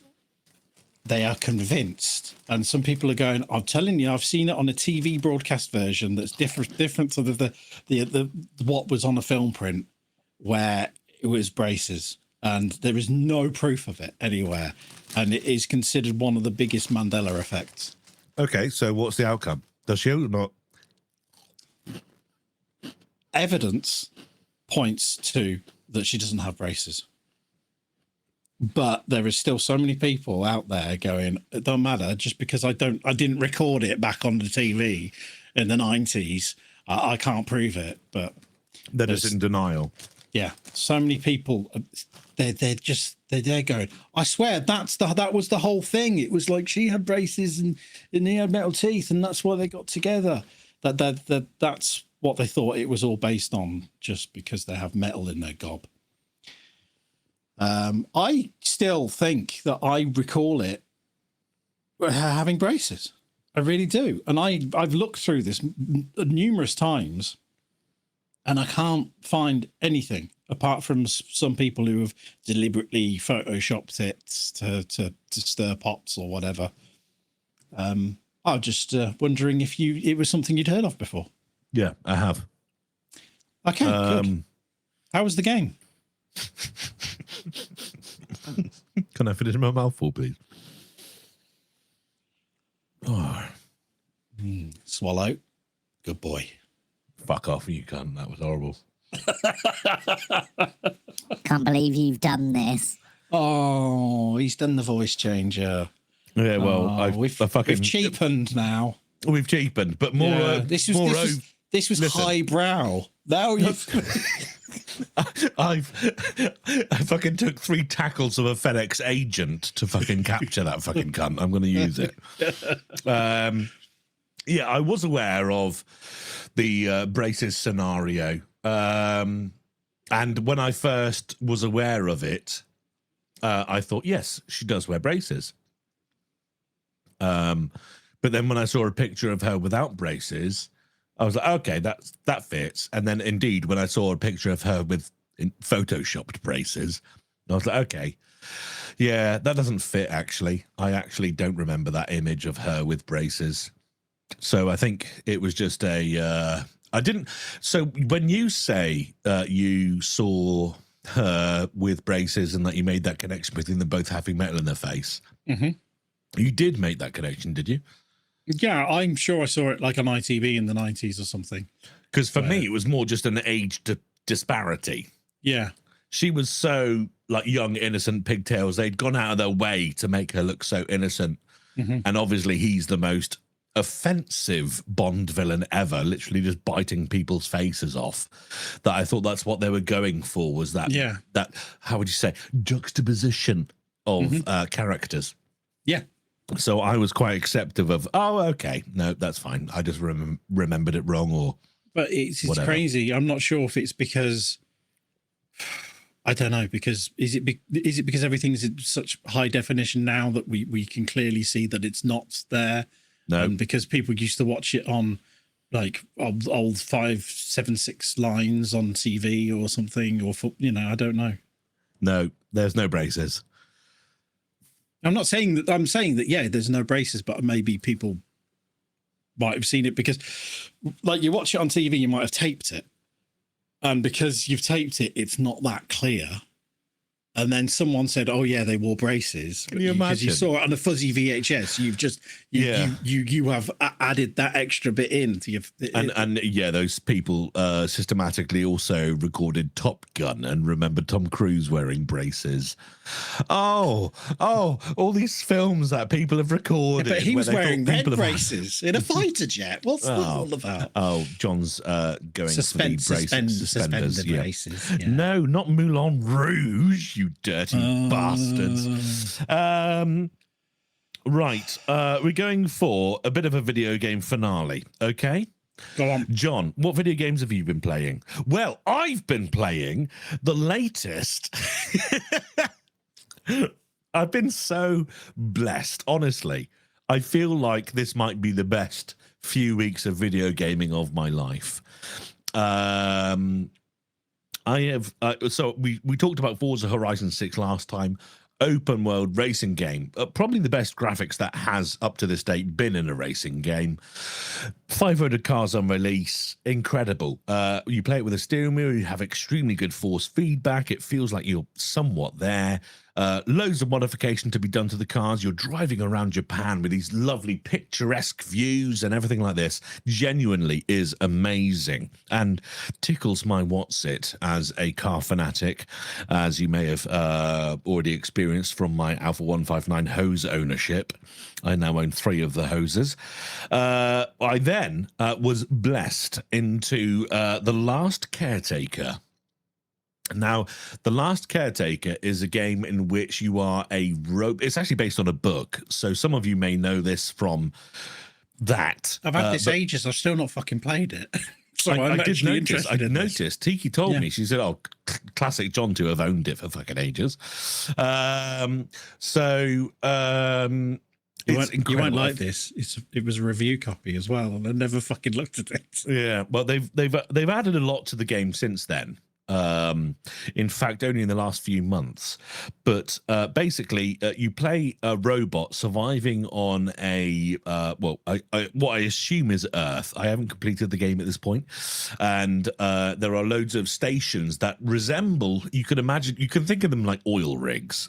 And they sort of stand proud of the ocean, and some of them are just like containers that are sort of habitat sort of places. Some of them are sort of with antennas and things like this on that you have to rectify. But you're sailing on your boat, and your boat really is always more of a fishing vessel, I guess you could say, like a large fishing vessel.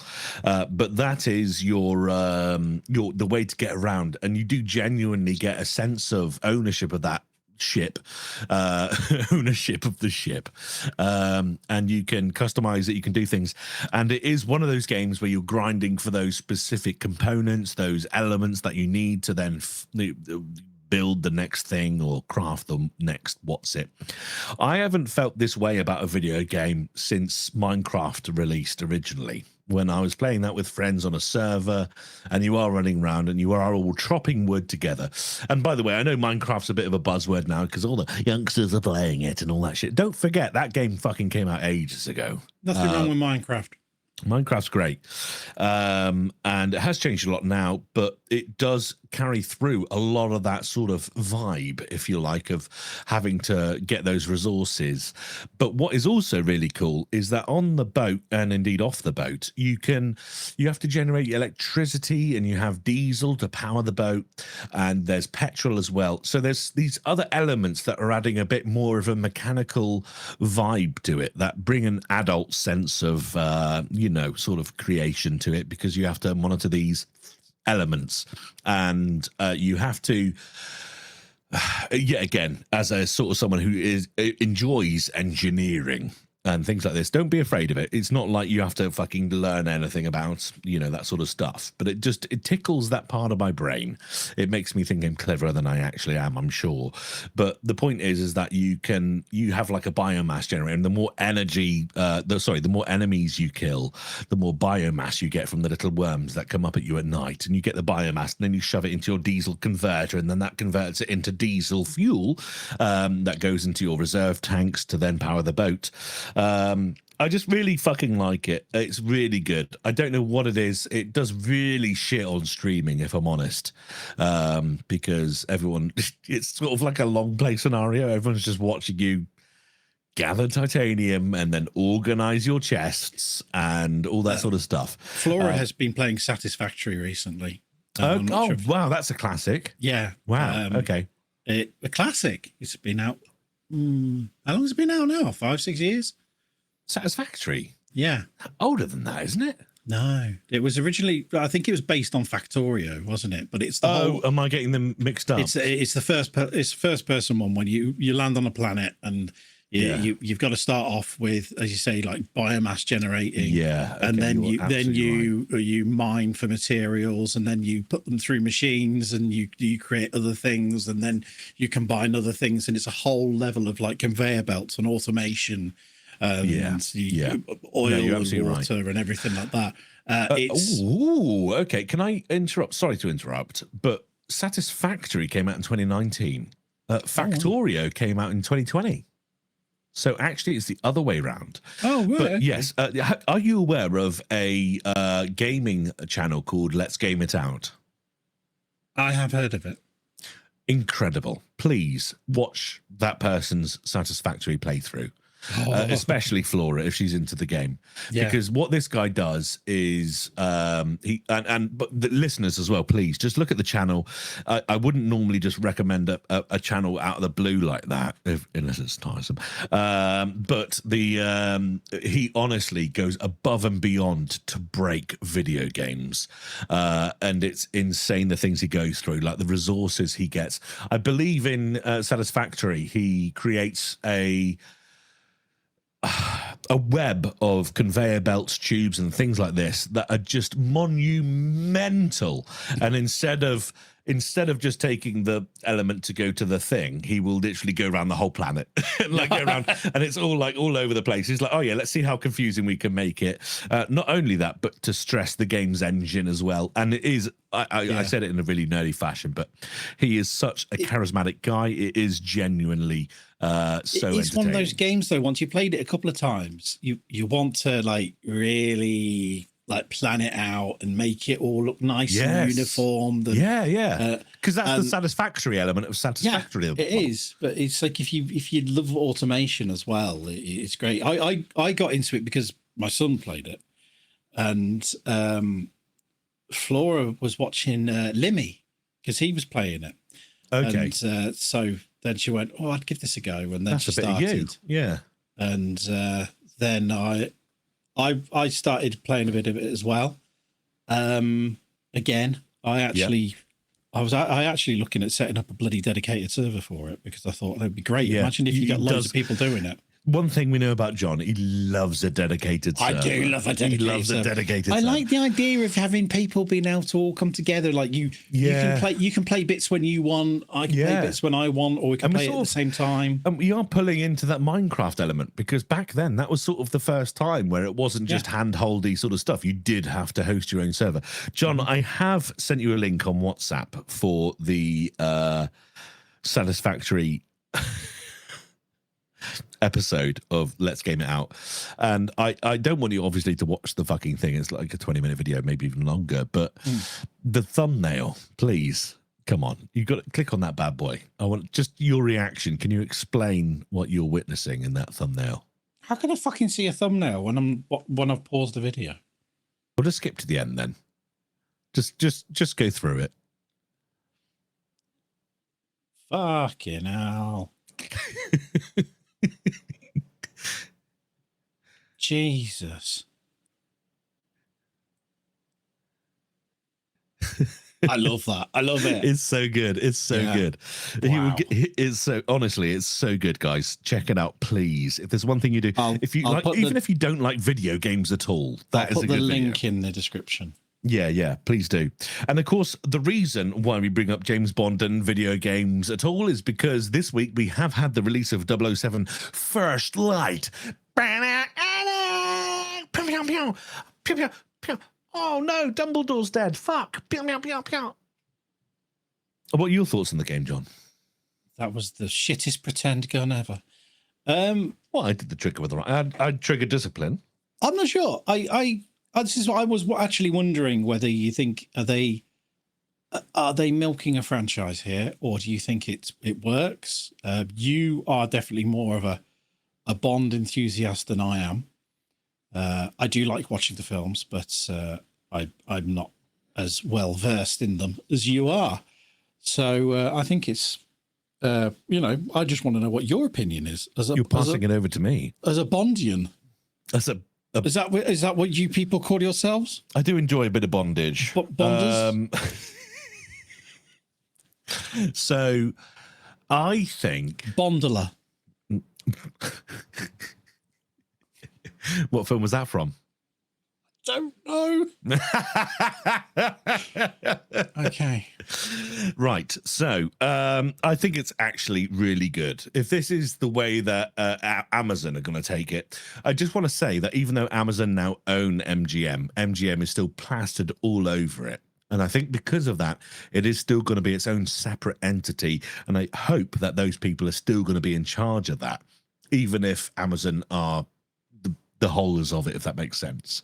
Like Tata, the company that owns Indian automobiles, technically own Jaguar Land Rover, but Jaguar Land Rover still make Range Rovers. They still make Jaguar. Well, they don't currently because they're shite, but Disney, they still produce everything as Marvel. Disney still produce all Star Wars as Lucasfilm. Yeah. But there's still definitely that subsidiary of people that are not in charge, but they know what they're doing in there. Mm-hmm. And I think that's where we're going here, even though Amazon technically own it, and indeed will profit from it, hopefully, gratefully, because the whole game, you start off as James Bond, starting literally spy college.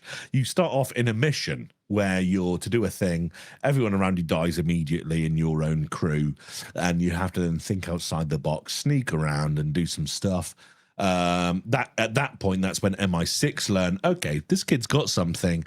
They pick you up, they put you in with a couple of other trainees. You go then to training missions and stuff in Malta. And that's really cool as well. It's a really good way of doing a training mission in my eye, is to incorporate it into the story into a believable way.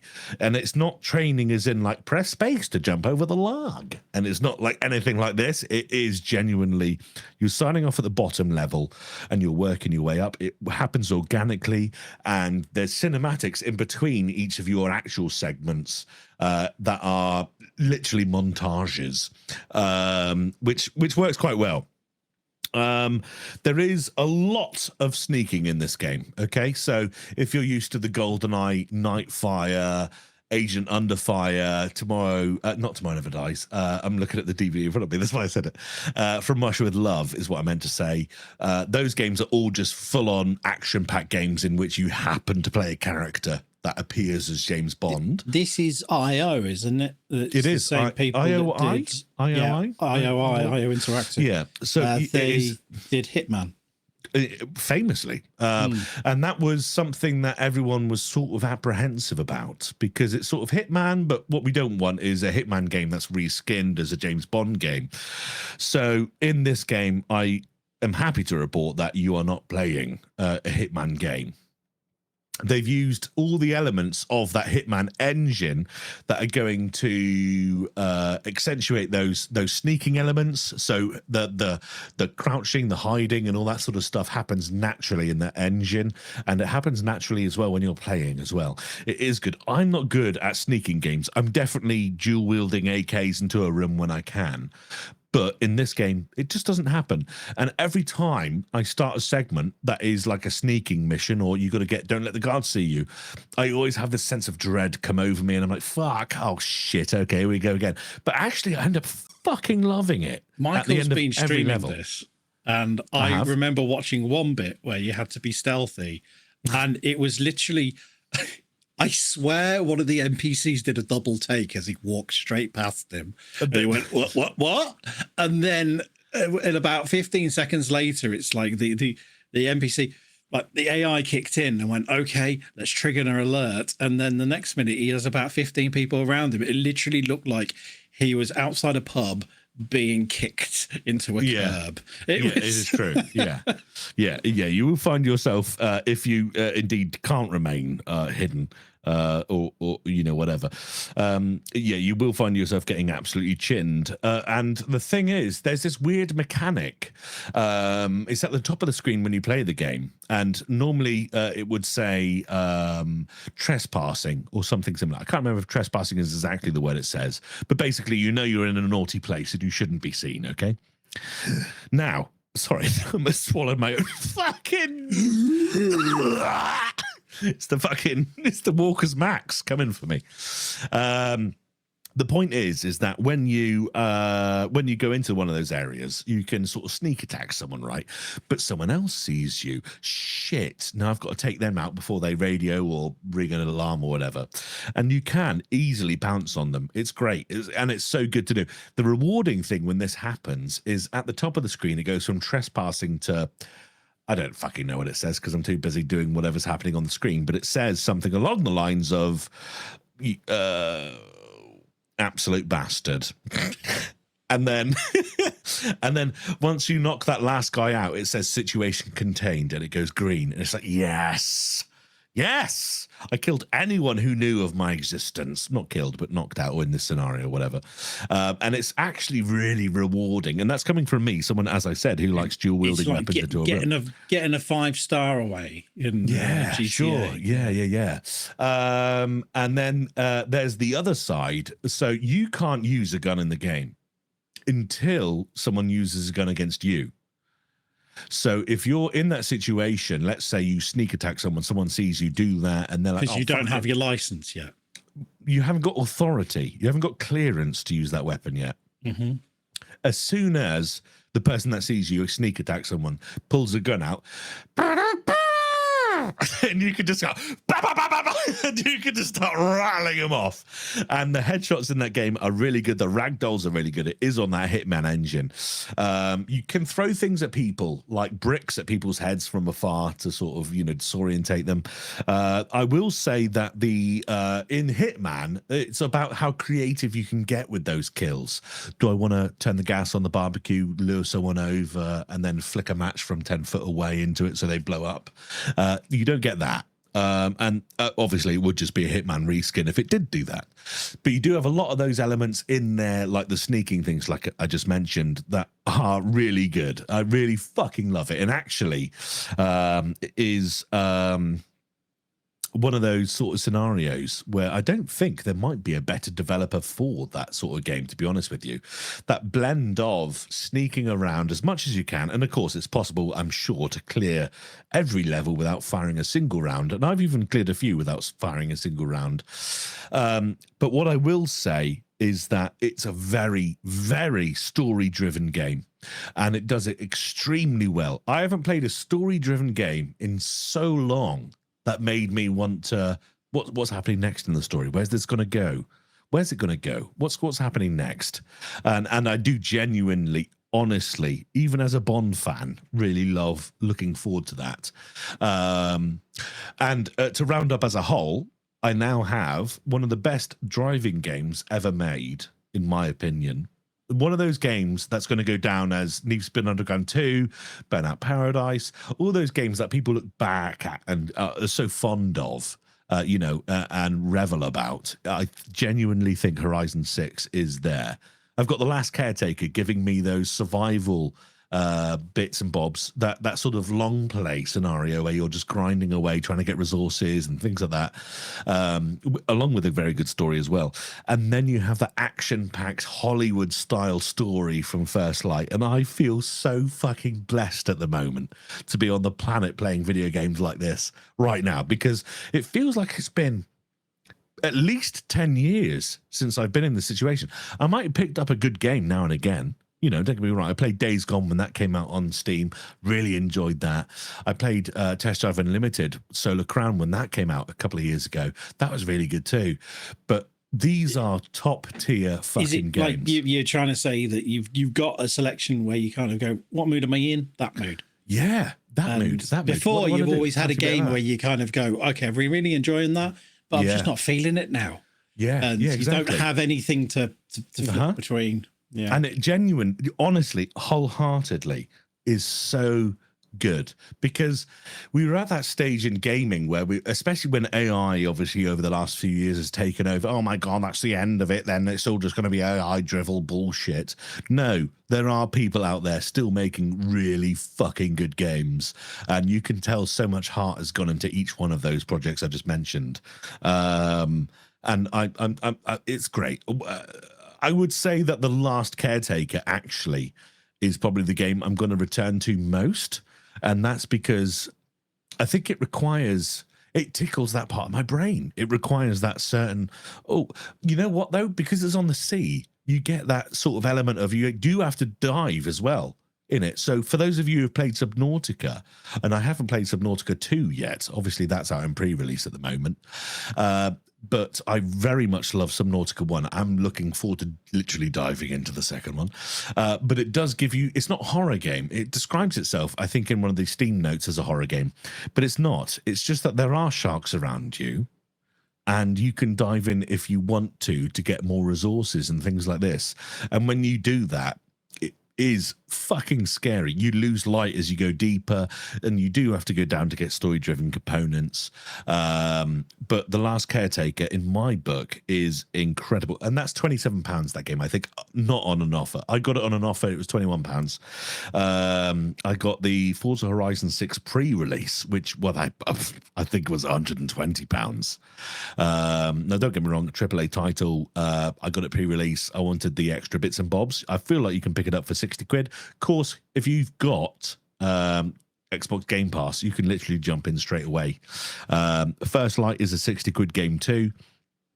I would say out of those three, First Light, even though is my IP, it probably is the franchise that I love the most, more than anything. Even though it's an incredibly good story, even though it's got a lot of good elements, I would say that was probably letting those three down. I would say that one probably would be more. If I bought that game for 30 quid, I would be over the moon. 40 quid, yeah, okay, money well spent. I did pay, I think, 60 to 75 even for the pre-release. It's a AAA title, though, isn't it? It is, and it looks incredible. It is good, but there's just a as you couple of said, little with an bits IP there. attached to it as well. Yeah, you got to pay for that licensing. You got to, and there are elements. So there's no, as far as I've discovered, I'm on chapter 7 at the moment out of 10. And there's no weapon upgrades. There's no, you don't unlock any abilities as such. You get some gadgets here and there, which you can pick and choose as you go through. But I feel like a bit of weapon modification and things like this would be nice. That sort of to give you that sort of progression as you went through, because it does feel like you are just traveling through a story. I read that the training takes a long time to go through on it. It does indeed. Yeah, it does. I mean, if you're picking it up for the first time, well, the thing is that the training that I mentioned at the beginning, right? You go through that first mission. If you know what you're doing, you can easily get that done in 30 minutes, and then you start that Malta training in Malta, and that will take you between 1 and 2 hours to get through that segment. But the point is that that's character building, and you're meeting people that you're learning with, you're gaining that rapport with them, and learning their stories and their conversations and all those things you have does genuinely lead to some good moments later in the game. And what I will say, John, I know you're pecking up for a little a note here, but what I will say is, as we mentioned when we were talking about the leftovers, at the moment, I do not want bullshit. I don't want extra guff. I am also definitely the person who's going to go skippity skip through the scenario, through all the cinematics. This is what I was wondering, because I'm thinking back, going back to like the really early Hitman games, and I'm just using that because it's in my head right now. Is back then you read a quick summary of what your mission is, and then the mission starts, and then you go in and you fuck about. You get out, mission complete, and it tells you what your score was. And you don't. It seems it's very, very much story, and it's quite interesting because I was listening to a podcast, and it must have been the Variety Show podcast with Tom and Rob, but they were talking about playing Red Dead Redemption. And I think it was Tom saying that basically, I can't be fucked with it, the whole snow bit at the beginning of it. Red Dead Redemption 2. I was exactly the same. It just dragged on. It just took so fucking long. I was exactly the same. And I don't think he ever got past the snow bit. I didn't. There you go. I still haven't. I haven't. I mentioned it. I know there's people that watch me stream that are like, it would be so good to watch you stream that. I got there and I was like, that's enough of that. Cyberpunk as well, a big one, right? You start off at the beginning, and you obviously, with any RPG, especially a CD Projekt Red, you get the guns, you get this is how you do this. Oh, here are your implants, and this is how you can manipulate things with your mind. This is how you change things. Do you want a vagina or a massive cock? And you're just like, there's so many options, and I was like, I'd rather not. Whereas The Witcher, who is a CD Projekt Red as well, you're already playing as Geralt, right? So that's already predetermined. And, that's the third game in the series. So you already have a predetermined, right, this is your steel sword, this is your silver sword. And it just sort of, it reiterates that for you lightly, so you know what you're doing. Yeah, but exactly. And that's the kind of thing it needs. And I'm totally with you, by the way, with Red Dead 2. It's one of my favorite games. I think it's fucking brilliant. I think that might be the most played game that you've streamed, is it not? Probably. Leftovers, as you're saying, it's like you got to be in the mood, otherwise you can't get into it. And there are times where like you fuck about, and let's say you accidentally walk into cutscene territory, and you're like, oh, for fuck's sake, I don't want to do this right now. Yeah. I just want to fuck about. I want to fucking kick a horse. Yeah. It's like, and the thing is, it's a big AAA Rockstar game, right? Yeah. So anything you see, you can do. It is like, if you, we've all seen videos of people punching children and women and all that sort. Isn't that funny? It's fucking, but also it's fucking. But you can do what you want. Scenery and everything in it. It's gorgeous. I would happily just fucking sit there and fish in that game. I know it's ridiculous. I hate fishing, but I'll do it in that game. When was the last time? When have you fished? Oh, I don't know. I think I was 15 years old, and I was I only went there because someone had weed. I thought you were going to say molested. You know what? I've got Red Dead Redemption up on my screen right now. I might install it after this. I won't do it right now because I don't want to cause our video feed to lack as we go through. But I do genuinely want to spend some time on it. It is one of those. South Park made a fucking episode on it, even. So, it's good when South Park do an episode. Make Love Not Warcraft. I would honestly say, if you can do it, even if it's off stream, get through the whole snow bit and then get to the first, what do you call it? Town or whatever it is that you start off in. And Hamlet. I think there's a bit where you get to the point where you have to make your first decision where there's somebody hanging off a cliff. And then once you get to that bit, and then fucking just go for it. Have a little fuck about. All right. Yes, but yeah, there are basically those 3 games: Forza Horizon 6, The Last Caretaker, and 007 First Light have really fucking I'm over the moon, to be honest with you. I just it's hard to know which one to pick up next.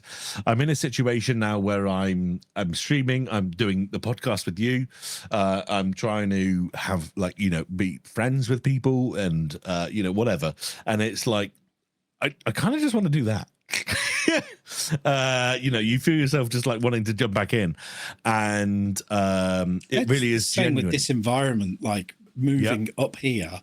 Yeah, I'm not ascending, people. I'm talking about changing room for that I'm doing stuff in. But it's like downstairs, it felt quite restricted, and it was always dependent on the environment, and I wasn't able to spend much time either editing stuff. I want to try and see if I don't have any of my own content to edit, but I want to be able to try and edit other people's content.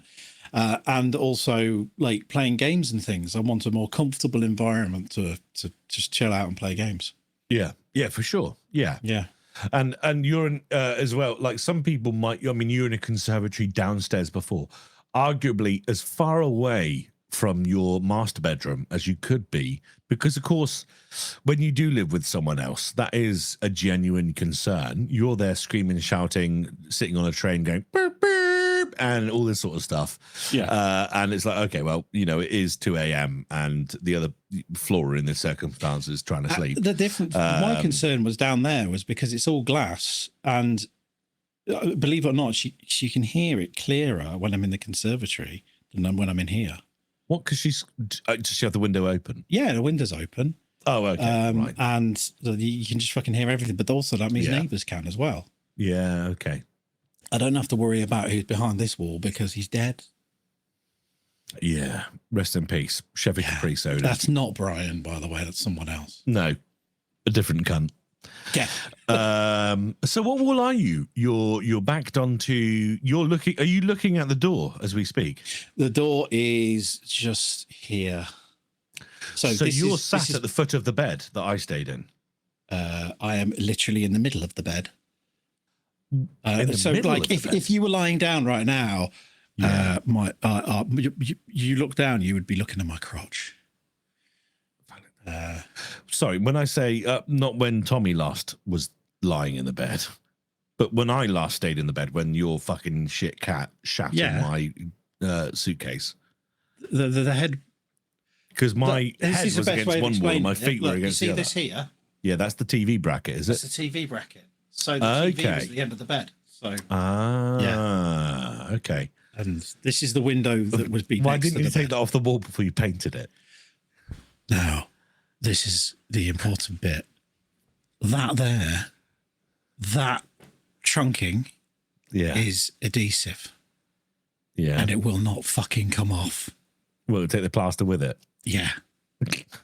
So I'm just going to leave it there, maybe hang a picture over it, or put the telly back up. I haven't decided yet. I mean, the telly would be good because you could put whatever you wanted on it. Yeah. Do you still green screen when you stream? No. Really? This is you now? No. I have a. What happens when you do your fucking train shit stuff? I have a virtual green screen. Oh, that's good. It looks horrible. Yeah. It does the job. Like if I'm doing train shit, I don't care. People aren't worried about quality when you're honking on a fucking train. No, exactly. Oh, he's got a funny hat on. Oh, incredible news. Brilliant. And what's your thermals like in there? What? What's your thermals like in there? Probably better than the conservatory, I should imagine. My thermals? Yeah, both you temperature. At the moment, well, it's hard to fucking tell because it's died roasting. down. But yeah, it doesn't seem too bad. As I said, these, because it's, what is it, Ryzen 9 5900X, they run hot anyway. They always seem to run into the 80s anyway. Yeah. But the GPU was, I was playing games, I tested it the other day, and it fucking hardly touches it. It sits around 50. Yeah, okay. So there's nothing wrong with the GPU there. The other good thing about this room is, I don't know why, but on one side I have like a single window, and the other side I have a double window. Yeah. So that's brilliant, because if it gets really fucking warm, I can just open it, and the current just goes straight through. I don't have to worry about opening the door or anything like that. The current, yes. Yeah. Yeah. All right. Whoa, dude. Yeah. A Finding Nemo reference for you, everyone. Such a good film. Honestly, so good. I remember when I was young, before school, I would play the VHS of Nemo, and I would watch that almost religiously every morning. I had it on DVD, and I watched it fucking loads. God, these youngsters. This was back when you didn't, you weren't oversaturated with content. Yeah. You just had a selection of like, I had like Finding Nemo, X-Men, Blaze, Yeah. Pirates of the Caribbean, just a bit of Potka. yes. This was like half an hour. So I can't remember my exact routine, but I would eat breakfast. I would give myself about half an hour to eat a bowl of Golden Grahams, and that meant that I could polish off a good 30 minutes of a film. And that might be, I remember The Man with the Golden Gun being a topical choice. Oh, bit of boob. Bit of bush. Sorry, wrong quote. Stop getting Partridge wrong. And Nemo, indeed. Both of those. Because the thing was, and this was the great thing with tape, was that you could stop it, eject it, put it back in its case, sit it down on the side, the next morning, pop that motherfucker back in, and you're literally continuing. If that was a some DVD players did have a memory. Oh, let's not go. No, fuck off. Really? But I know what you mean. It is fucking so much easier with tape. You just go pop, and then back where you were. It must be the equivalent of, like video games nowadays. We just talked about a few of them, but like you can literally pick up a PlayStation. I've got a few over there, like your PS2, PS1 games, Dreamcast games, whatever they might be. You just put it in. It's exactly the same game you played back in the day. Ready to go. Ready to fucking go.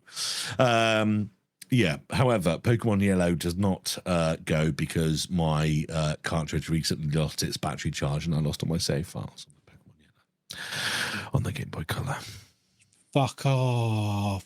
Is there any way to be able to change the battery without losing it? Sure, I'm guessing as soon as the battery's out, that's the.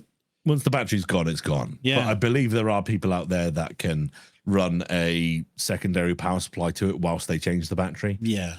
It's basically what is it? Is it ROM or RAM? I can't remember, but it's one of those ones that it needs a current to keep it going. Yeah. ROM, because RAM will remember things when it's dead, but ROM will not. Actually, it could be RAM doesn't. Yeah, it's like that. It's like you turn a PC off in with the RAM. The RAM's gone. The RAM's gone. Why is the RAM always gone? And that was without a single drop of RAM. ROM is read-only memory. RAM's random access. I don't care. Look, you wait. In a week's time, there'll be YouTube comments telling us, and we won't care. A week? Like anyone else who says tomorrow. Anyone else who says that Greg Davies show is We Are Clang, I'll scream. I did notice that. I'm joking, by the way. Yeah, I know. But everyone, can you please comment? The best one is I'm going to call him out on this, right? Danker, okay? You put a comment on, and you said that Greg Davies show was cuckoo, and I replied saying no, it's We Are Clang, and then you edited the comment to say from cuckoo to We Are Clang, so it looks like I'm arguing with you, but also agreeing with you. Beautiful stuff. Ladies and gentlemen, what a lovely podcast. This has been a long one, hasn't it? Yes, it is. I'm recording a second half. It's probably, God fucking hell, it's going to be like an hour and 45 minutes, I reckon. I can't believe this. And you've got to get this out in like quick sharp as well, haven't you? Yes. What time is it now? So we're finishing at 10 past 10. Yeah. And I'm going to try and release it for 6 p.m. tomorrow. I hope you all enjoy listening to this on Friday. The 16th of August. Thank you very much, everyone. It's been a difficult one. John and I both been very busy, so apologies for the bit of a delay on there. We did open by apologising. We're going to end by apologising. I still think it's better than the last episode, to be honest, because you remember last episode we recorded, we kind of went, "Oh, that was a bit uneventful." Yeah, I know. Nothing funny was said. It was we're depressed. But here we are. We're changed men. Okay, we're changed men, John. Yeah. We're not going to end on a low. All right. Our experiences define us. What's your favourite James Bond theme? And you have to answer that question by singing it. Dun dun dun dun, golden eye, you know that one.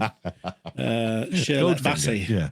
Yeah, Charlotte Bassey, famous for being Tina Turner.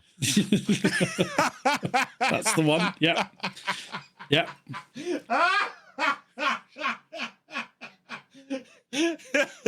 What a fucking cunt. Oh, God. Do you know what? Here's something for you. I share a birthday with Tina Turner. Share? No, not share. No, Shirley. You share Shirley Bassett? Charlotte Bassett. Maynard. No, Tina Turner is November 26th. So both of us. What am I talking about? I keep forgetting. Sorry, everybody. Mike and I were both, our birthdays are both November the 26th. And Tina Turner. And Tina Turner. Thank you for listening, everyone.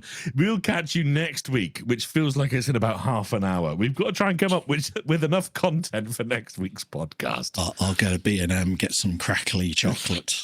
I'll just drive a car into a wall and complain about it. I'll go set fire to some brake fluid. Bye-bye. Bye, everyone.